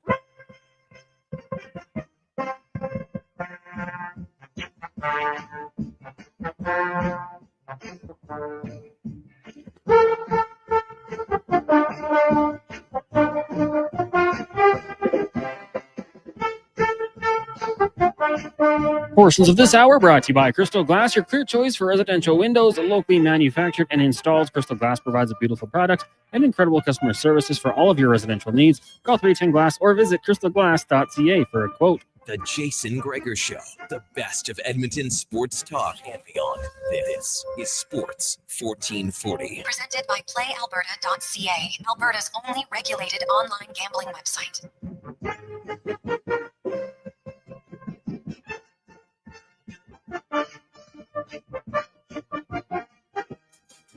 Positive Fridays. You make your way home. Hopefully it was a good work week for you. And you're set for the weekend. A lot of sports going on. You are another day closer to the start of the NHL season, which is Tuesday. 3 games on Tuesday. And then the Oilers, of course, that's the all-Canadian doubleheader that has Montreal, Toronto, and then Edmonton and Calgary on Wednesday. The Oilers also have a home game on Saturday against the Vancouver Canucks. And if you want to go to the Flames game, we have a great package we're auctioning off on Monday for charity. You get 2 seats to the game, dinner for 2 at Suite 99, get a parking pass, and you get the behind-the-scenes tour. You'll love it. So we'll do that on Monday. So be tuning in. Now, it is the Gregor Show, as always, presented by PlayAlberta.ca, where the new app makes it easier than ever. Also, they got better odds, whether it's on NHL when it comes out, NFL, MLB, and more. Play it all at playalberta.ca. As we get to the host of The Lowdown, noon to 2, weekdays, Sports 1440. Alan Mitchell joins us. LT, how you doing? I'm good. I like the weather right now. A little bit of sunshine would be nice. But if we could just keep it above zero and no snow for the next 2 months, please. Oh, come on now. 2 months. Might be stretching it a little bit. Come on. Sometimes we have brown Christmases. And not very. I don't want a brown Christmas. Do you? Well, I don't want to shovel anything, man. Oh, come on. Al, at your age, you probably got a snowblower anyway. What are you talking about? I shovel for 2 hours anyway. Oh, so yeah. Well, you're newly married now, though, Al. You're just flying. You just float around shoveling that thing. No big deal, right? This is like your first, it's a honeymoon phase this wintertime. Yep. Oh, it'd be unbelievable for you. It's true. It's true. Everything is going well for low tide right now. That's true. Yeah, that's good. The winter of low tide. That's what we should call it. Right. I like it. Winter is coming. Yeah, there right. you go. I got a lot of jokes, but we'll leave that alone. Okay. The Edmonton Oilers, Al. So I don't know if you read my article today at Oilers Nation Op, but I broke it down who I think is going to be on. I think most of us would agree, who are some of the obvious ones, McDavid, Draisaitl, Frederick, Mangiapane, Nugent Hopkins, Podkolzin, and Kapanen, Henrique, Janmark, there's 9. Savoy I have as a lock 10. Tomasik will go down for a day and then come back up. He's going to be on the first unit power play. I think Ike Howard's going to be here as well. So it comes down to Philp or Lazar, as well as Stetcher and Regula. I think one of those 4 has to get placed on waivers, Al, or I guess potentially traded. Who do you think it is? Or do you see another scenario? No, I think it's one of those guys, and I think it might be. Here's the problem I'm having. I'm really cheering like hell for Phil. Just as a human being and somebody who's overcome a lot and has worked really hard to get where he is. I probably have interviewed Curtis Lazar 5 times. And he is such a kind and wonderful human being. I've never seen anything written or said about him that's negative. And yet you have to keep defensemen. I think that based on everything that we know, I think unfortunately Lazar might be the guy. I don't think that's necessarily fair, but I think it's either him or Stetcher. I'll put it that way. And Stetcher, I worry about because you can waive a defenseman, and then one of your defensemen gets hurt the next day, and you're kind of screwed. Yeah, well, it's a challenge. The other challenge is keeping 8 defensemen. Like, does the 8th defender ever play? Right? Like, yeah, right. Because that's the thing. I guess, are you going to go 1, 2, 3, 1, 2, 3, so they play every third game? Because I don't see any of the top 5 guys coming out unless there's an injury. No, it's true. And actually, I think that you want to have 6, 7 kind of rotate, but you always worry, like, what if Regula just is really good and Emberson sits for a long time? Then you've got to work him in there some way, or vice versa. Mm-hmm. Maybe Emberson, does the same thing. You always want to have. You never want to see one of those guys sit for a long time, because then back in the olden days, they used to have them, guys who played like 12 games a year, and they were kind of the extra defenseman, and that's no good. You don't want that, because they're not fresh when they come out, and they're not effective. So you make a good point. It's a great problem to have, and credit to a lot of guys who played well enough to make this team. I didn't think the Oilers were going to have any issues coming down to the playable roster, but they have, because players have put themselves in a position to be able to make it. Yeah, no, that's totally valid. It will be an interesting one to see kind of how they do and how they play out. Tomasik, Al, I can tell you, is going to be on the first unit power play for the Edmonton Oilers to start this season. And he won't be like the typical Hyman Perry net front presence that we've seen. He'll be there, of course, but they really like his playmaking ability and his shooting ability as a right winger. I'm very intrigued to see what new looks and wrinkles this first unit power play is going to unveil with Tomasik. Yeah, it's going to be, I think that Oilers fans and media too, we have to kind of reset our opinions about the European signings by this team. This is a different era, a different management group, and they aimed high and they won some players that other teams were interested in too. And Tomasik is the first of them, maybe Leppinen and maybe Szymanski later on or next year or whenever it is. But this is a player who has, he has some real skill and not just, two-way skill. You were the one that mentioned it. Internationally, he can sometimes, play more of a depth role, but if he's on the power play, he's going to get lots of opportunities. And if he catches a few of those goals, he's going to stay there. I like him in front of the net because he can hold his ground, but he also has enough skill to make passing plays and obviously shoot the puck. He's got a great shot. So it's exciting because this is a free player who may be able to, post some really strong offensive numbers. And the Oilers, traditionally, when they signed Leonard Petrell or Gaetan Haas, no disrespect, they were looked upon as maybe depth guys or guys who were going to block out, prospects who weren't fast or talented enough. This is a player who could make enough of a difference to play on a very important special teams, and third line center is nothing to sniff at either. That's a primary role on a team that has been to the Stanley Cup 2 years in a row. Yeah. Hey, the Oilers are good. No debate about that. And I think the Oilers, like, it's funny, Al. I see a lot of people, the Oilers aren't as good as last year. They're different. They're younger, but the guys they lost aren't their core pieces. Their best 5 defensemen are here, right? Their best 4 forwards are here. I don't see why people think the Oilers are so much worse off. Well, I think that where you worry about year over year is the young players. But the way it looks to me, and I'm playing along at home and reading ahead in the book that isn't written by Kris Knoblauch, but I feel like he's going to play Ike Howard and Matt Savoy in depth roles, getting them into enough of the game on special teams to be able to have fresh legs whenever they're available or on the ice. But as time goes on, they may take on more of a role. Just because you start on the third or fourth line doesn't mean you end up there.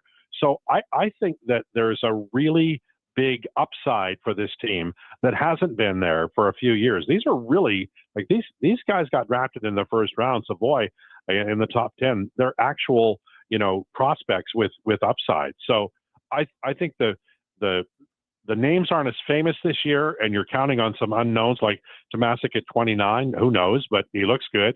But I like the upside of this team, the potential of this team come April, in a way that the last 2 years where the teams just didn't have that kind of youth. And we saw with Podkolzin what kind of prospect or what kind of player a young player can do as he gets playing time and builds confidence with the team. And I'm going to be interested in seeing Podkolzin and Savoy and Ike Howard and where they are in April, because I think it'll be a different place than it is now. Hello, Ty Jones is here on Sports 1440, Oilers Nation, YouTube, Facebook, X, and Instagram, as well as sports1440.ca. Al, big weekend in baseball. What do you think about the 4 series, and specifically the Jays against the Yankees? God, I love baseball. I think the marquee series is going to be Dodgers-Phillies. The Phillies they're not last chance Texaco with this great team, but, Harper's been injured. He's getting older. Trey Turner's getting older. I think this is their year, going up against the Dodgers, who look lights out. If their pitching can hold, I think they're going to be the team to beat in the National League. Milwaukee's a lot of fun. Chicago looks real, but I have a soft spot for the Brewers because they're a small market team, and they do it completely differently than say the Yankees or the Dodgers. And then the AL, I like the Mariners over Detroit. And in the other series, I like the Jays over the Yankees. I think the pitching will hold. I think the bottom part of the order will do well enough. And I think Vladdy's going to have this is a big stage, and he's a big stage guy. I think we're going to be talking about Vladdy next week a lot on Sports 1440. There is something to be said for the Brewers fans, LT. They must be going through it right now. This has got to be their heyday. Oh man, I mean, they're like they get a Cy Young winner, and then they trade him for 3 guys who are unknown but they like, and then they turn into something. It's like you have to be so smart to be competitive because you don't have money, and yet they do it, and they've done it for years now in the NL Central. And I don't think they're going to the World Series, but I do think they win against Chicago, and I give them full credit because they every year they have to trade somebody major away. It was Corbin Burns 2 years ago, Gavin Williams last winter. Lord knows who it'll be this year, but they've got talent and they've got bats this year. I think Churio might break out here, and I like the Brewers. I just don't like them against the Dodgers, but I like them against the Cubs. Al, what about the Bombers and the Lions? Do you see either one of them potentially being that the Elks could catch, or is it just too big of a hill to climb? Well, I'll say this. I think the Elks deserve to take it right down to the wire. Maybe not make the playoffs, but I think that they've earned the right to be alive deep into the season, and that might just be their victory. Is that, hey, we didn't make the playoffs, but we missed it by one game or whatever. And I think that their win, last week, I think is, I think it's proof that they're on a roll, and those damn that they lost, it was so painful. So, if there is a CFL football god, he'll bring the 55-yard line back, or at least make it stay. And I'd just like it to go down to the final game of the season. That's what I'd like. Al, one last one for you. When you look going to the orders and tonight's game against Vancouver, it's mainly NHL rosters. Now, Stuart Skinner, it sounds like he's ill. They had to call up Matt Tompkins, so it doesn't look like Skinner's going to go tonight. So I think it's going to be Calvin Pickard. The Oilers lineup, and Wallman's not playing tonight, but Kris Knoblauch was very confident that he'll be ready to go on Wednesday against the Calgary Flames. Do you have any concern that Wallman's only ever played 65 games? He always seems to miss 15, 18, 20, 25 games. Is that a concern to you? Yeah, I mean, it does. And it was, I think you have to kind of factor that in. But what I liked about him when he played for the Oilers was how effective he was. So I think that there is, there are just players who can't play 82 games. Maybe I play 82 games for the next 5 years in a row. But yeah, it is a concern. And I'm always worried about players who are like, it's day to day, and then it's day to day, and then it's day to day, and then it's more like week to week, but they're still saying day to day. And that's happened a few times with this organization in recent years. So I'm not sure that because you have to kind of play it straight, right? Like they've said it's no big deal. They're confident for game one, but it's something that, after you're told that and then it doesn't happen a few times, maybe you're a little more concerned. And they do need Wayne Wallman. I really like their defense, but I like their defense with Wallman as a part of the group. Yes, very true. On opening night, Al, who are the Oilers' 6 defensemen? Well, it'll be Ekholm Bouchard, Nurse Wallman, Kulak, Regula. All right. Al, we will chat with you on Monday. Enjoy the weekend. I will. I promise. Have a good one, boys. There you go. That's Al Mitchell, a.k.a. Low Tide, host noon at 2 here on Sports 1440, and joins us every Friday. We'll come back. We'll update you. We'll hear more from, actually, we're going to hear from Trent Frederick, who, hey, talk about opportunity, baby. Trent Frederick, anybody you take him late in a pool, that could be a steal. Going to start on the top line with McDavid and Draisaitl. He's also going to be on the second unit power play. Talk to him about that and more when we return on the Jason Gregor Show, presented by PlayAlberta.ca.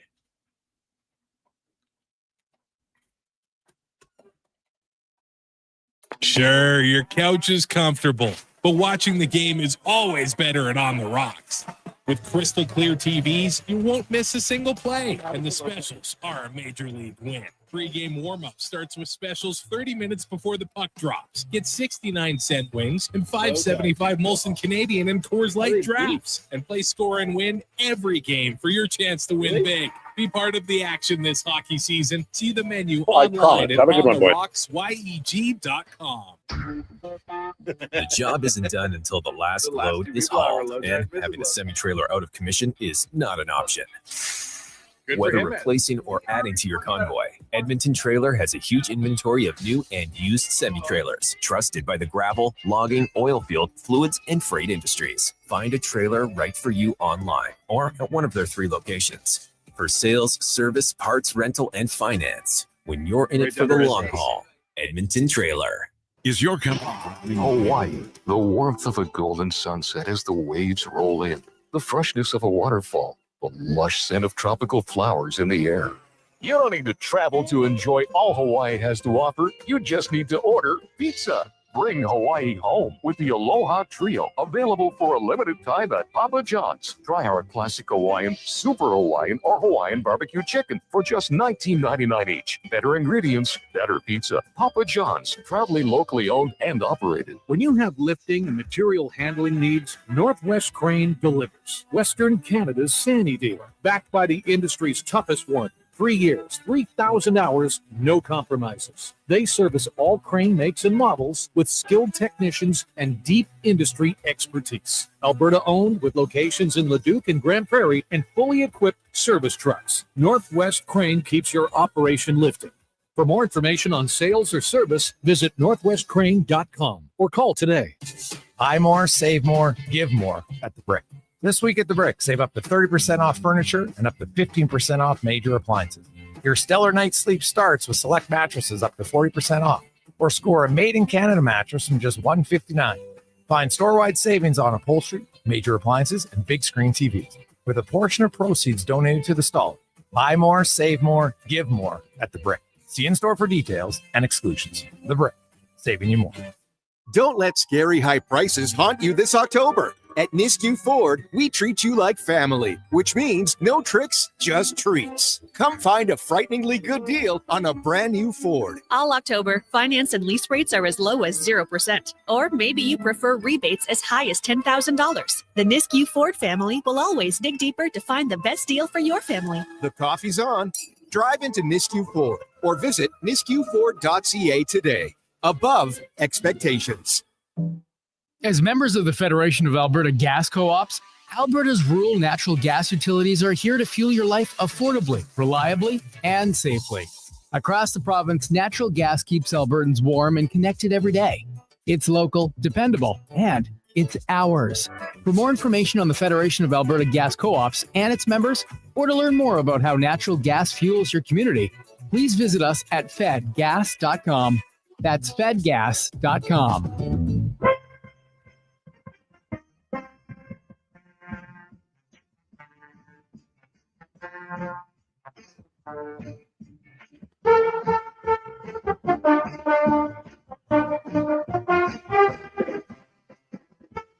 Portions of this hour brought to you by Papa John's. Get the Gregor special. Enjoy 20% off any regular menu price order when you use promo code Gregor at papajohns.ca or on the Papa John's app. Hat tricks, touchdowns, and home runs. Get it all with the Jason Gregor Show on Sports 1440. Presented by PlayAlberta.ca, Alberta's only regulated online gambling website.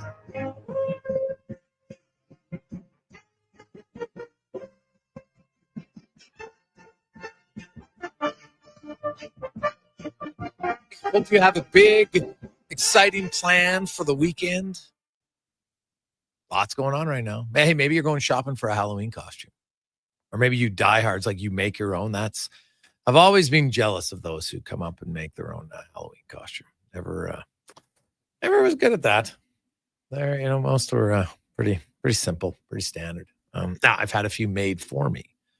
My mother-in-law made me this, my wife and I, king and queen from like 1500s, and it is unbelievable. Like the outfit is like legit good. So we actually won a Halloween costume dressed up as it. Like, no, like she's an elite sewer. And I don't know, is it sewer, seamstress, whatever the proper term is. And yeah, it is. Now the only thing is it is heavy. Like you wear that jacket, like it is just like back in the 1500 man, but it is wild. Multi-year costume, like it deserves multiple years. Oh, yeah, no, I would. Yeah, I have kept it like for sure. So no, we can wear it at different times for sure. But you gotta know that you can't wear it to a house party unless it's cooler out because it's just too hot for me. Really? Yeah. Like the coat, definitely for sure. You got to take it off. So there we go. Now, Trent Frederick, when you look around the NHL, when the NHL regular season begins, is there a player who's hit the lottery more than Trent Frederick?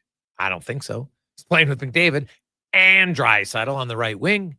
He's also going to be on the Oilers' second unit power play. Here's how I see the power play shaping up to start the season. Number one unit is going to be McDavid, Draisaitl, Nugent Hopkins, Bouchard, and David Tomasic. He will be the net front presence, but also sliding out, seeming some shit. They're going to have a lot of different looks. I'm kind of curious to see what to do in the first unit. The second unit power play, I think you're going to see Matt Savoy, Ike Howard, Trent Frederick, Adam Henrique in the net front. And now I'm thinking it's Wallman. It's Ekholm. It's being Ekholm right now because Wallman isn't there. But I think once Wallman's back in, it'll probably be Wallman. So those look to be the so that's why Mangiapane, not on either unit. He's going to be on the penalty kill. Right. So Mangiapane, Nugent Hopkins on the penalty kill. Look for Kasperi Kapanen. I thought it was going to be Podkolzin, but I'm not sold that it's going to be Podkolzin.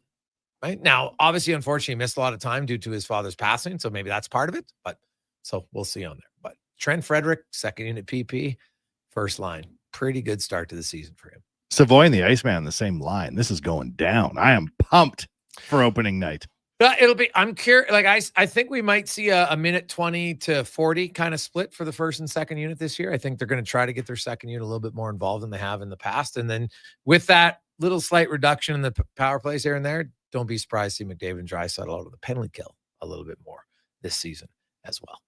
It's been a while since there's two Oilers rookies that had this much, in my mind, potential upside starting from scratch. Yeah, like I'm not sold that there's room for both of them all year long once Zach Hyman comes back, to be honest. Totally. Right. So, but you know what? You can get some good experience. And if one of them has to go to the American League for a bit, it's not the end of the world by any stretch of the imagination. It's not the worst thing at all. So let's get to Trent Frederick now. Caught up with Trent just about, last year, obviously injured, everything else. Now you come in, it's a new slate and, a huge opportunity for him. Like you said, it's a great opportunity. I'm fortunate I'm getting this chance. And I don't know, I just kind of do what I've done my whole career, just work hard and just keep trying to get better every day and, be a complimentary player to those guys and just try to get loose pucks and do the little stuff right.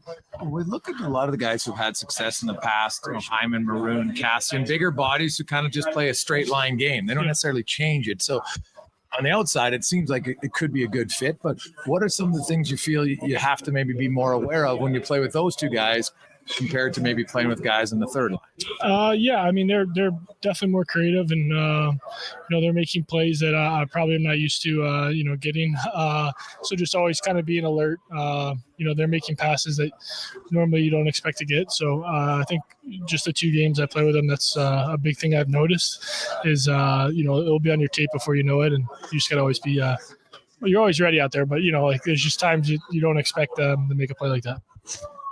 You've got pretty good hands, and a lot of it, like, you're going to get some opportunities here. So do you work on your shot different? This might be a dumb question, but knowing that you're going to be in better shooting positions, like, are you in practice, working, okay, maybe I wouldn't work on this because I probably wasn't going to get a puck here, but now I got to work on shooting from this spot?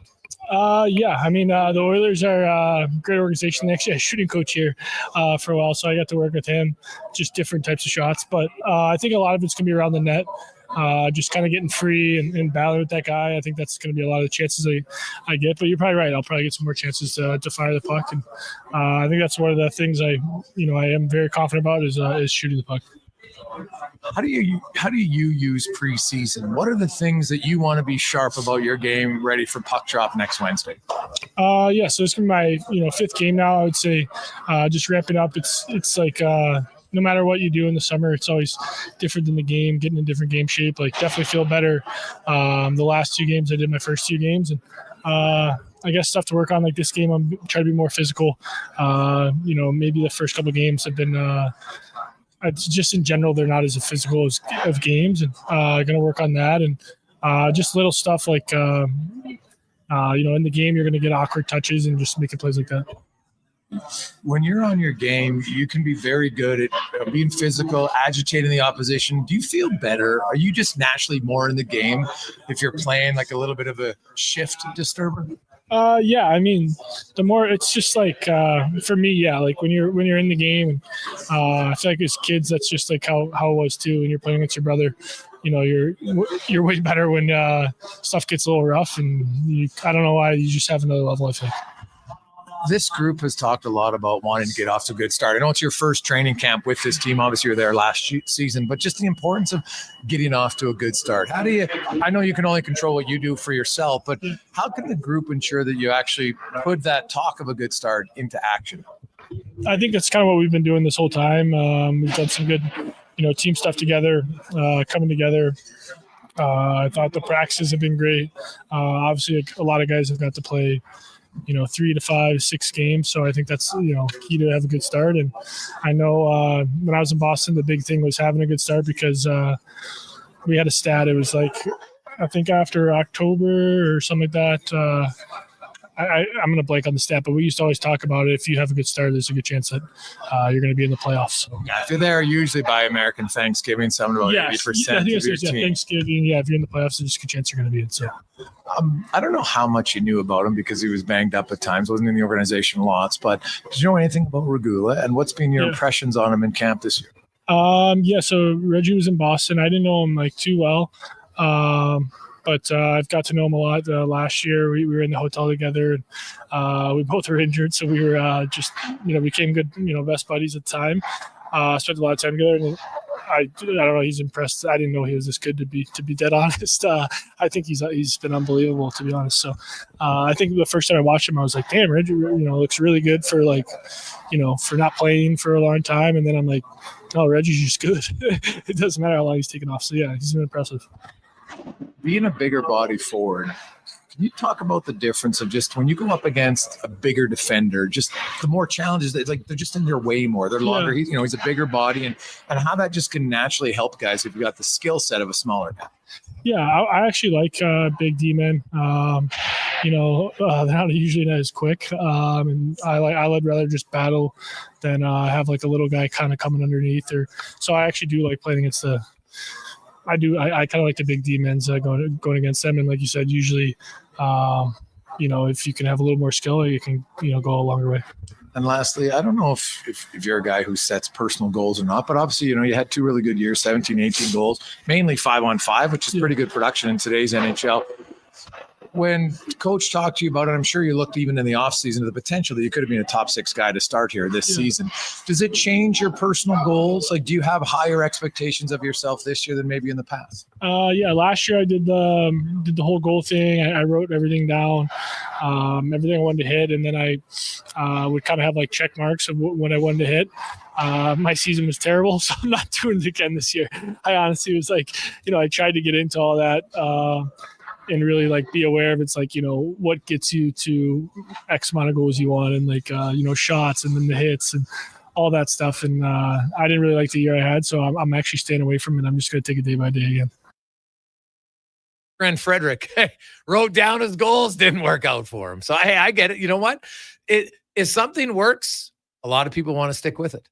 Right? Something doesn't work, you're like, I'm good. I'll look for a different avenue, a different venue to see if it works. So Trent Frederick, mark him down as somebody who was not a big believer in the written down goals. It didn't work for him. Now injuries played a part in it, but who knows?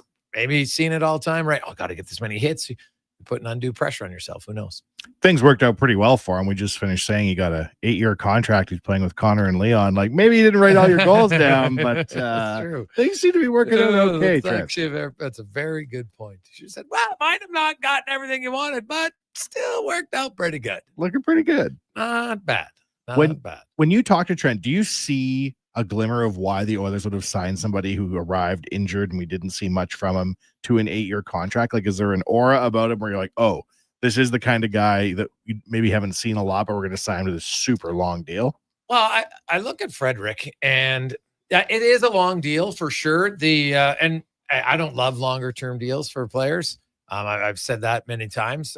3.85 when the cap hit, is going up as much as it is, right? If you look at, what was a $2.5 million player? You look at the percentage of cap and everything, what it's going to be like. So we're all going to have to adjust a little bit of how we view certain players just based on what their AAV is. But Frederick brings elements that you need on your team. And there's not a lot of guys in the NHL who bring those elements. And so naturally, his value won't just be in the goal, assist, point column. It won't be, right? It's got to be physical. I think he's a guy who can, because we had this text and I love it. Hey guys, the one thing about missing Perry is he seemed to be able to elevate the emotion of the game when there was none.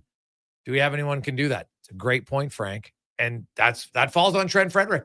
He's going to have to be a guy who has the veteran savvy to realize, okay, It's kind of a slow game here. I got to do something to get some emotion. I'm going to chirp some guy. I'm going to challenge some guy to a fight. Now, a little bit harder. Corey Perry was 39, was never known as a big pugilist, so lots of guys would engage him, right? Frederick's in a little bit different of a class, so it's a little bit harder to find guys just to drop the mitts. But you can verbally, get into just a verbal spat with someone, then usually that'll elevate the bench a little bit. So I think the Trent Frederick that Oiler fans saw last year is a shadow of what they're going to see this year.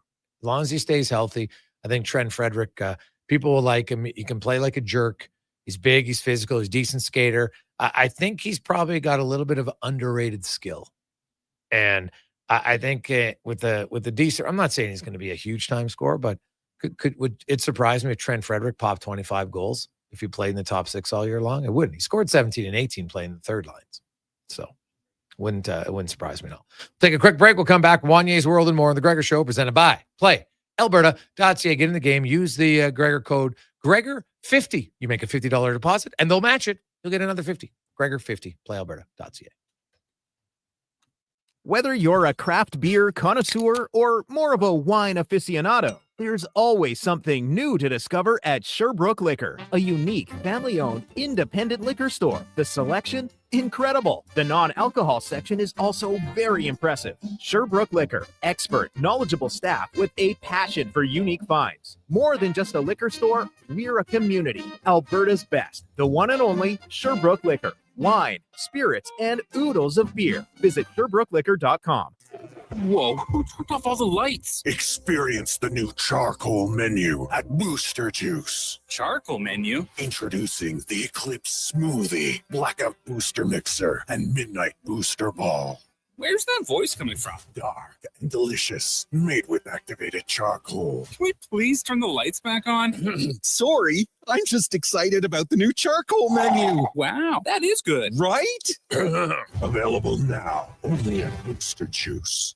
Think your credit's not good enough for a new ride? Think again.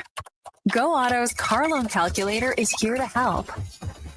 No commitments, no credit hits, just real answers. You tell us a few things, and we'll show you what you can afford. Text credit to 780-777-7777. That's credit to 780 all sevens. Go Auto. We do the math, so you can do the driving. Buy more, save more, give more at The Brick. This week at The Brick, save up to 30% off furniture and up to 15% off major appliances. Your stellar night's sleep starts with select mattresses up to 40% off. Or score a Made in Canada mattress from just $159. Find store-wide savings on upholstery, major appliances, and big screen TVs, with a portion of proceeds donated to the Stollery. See in-store for details and exclusions. The Brick, saving you more. Legacy Heating and Cooling is the #1 heating and cooling company for people who want heating and cooling, because you'll save a bundle by bundling. Then you can use hot, cold, hot, cold. Come on, thermostat, do what you're told. Turn up the heat, turn up the cold, to the vents start pushing out tornadoes. Bundle my furnace with some AC. Gonna get a new from Legacy! Oh yeah, save a bundle when you bundle your new furnace and AC from Legacy today. Plus no payments and no interest for 1 year. That's how you build your legacy. Legacy Heating and Cooling. And now Action Electrical's testing team is on defense duty. They're the guardians of safety and compliance, a critical part of any lineup. Precisely. They perform rigorous safety and code compliance testing for commercial operations. Think of them as the referees, ensuring everything is up to standard before disaster strikes. Their preventative plays are legendary, spotting faults early. Hire the Action Electrical team to bring home a win for your project. Visit actionelectrical.net. As members of the Federation of Alberta Gas Co-ops, Alberta's rural natural gas utilities are here to fuel your life affordably, reliably, and safely. Across the province, natural gas keeps Albertans warm and connected every day. It's local, dependable, and it's ours. For more information on the Federation of Alberta Gas Co-ops and its members, or to learn more about how natural gas fuels your community, please visit us at fedgas.com. That's fedgas.com. I'm Rick Showers from Noble RV, and I want to explain how our operation works. You see, over at the new RV store, they take orders and try to sell them all by camping season, and sometimes they sell out early. Sometimes they're stuck with a few that just won't move, and maybe they take a couple of used ones on trade. At No Bull, it's a whole different ballgame. You have inventory arriving all the time, right, Rick? That's right, Bob. The RVs at No Bull are here on consignment. Folks choose to sell their RVs with us because the customers are already here. And you specialize in used RVs. Better believe it, Bob. The new RV stores are not that interested in used models. And nobody in Alberta has more quality used RVs than we do. Not by a long shot. So if you want to sell yours fast, come to where the buyers are. And that's here. And that's No Bull. NobleRV.ca. Just think, Kevin Carius has been covering Edmonton sports since before TikTok, Twitter, texting, and the Titanic. We may have made that last one up. Check out Carius in the mornings on Sports 1440. Your game, your station. Portions of this hour brought to you by UL. Get your power play amped up with UL, supplying the city of champions and Alberta with quality electrical gear since 1975. UL.ca is your partner in power. The Jason Gregor Show, the best of Edmonton sports talk and beyond. This is Sports 1440. Presented by PlayAlberta.ca, Alberta's only regulated online gambling website.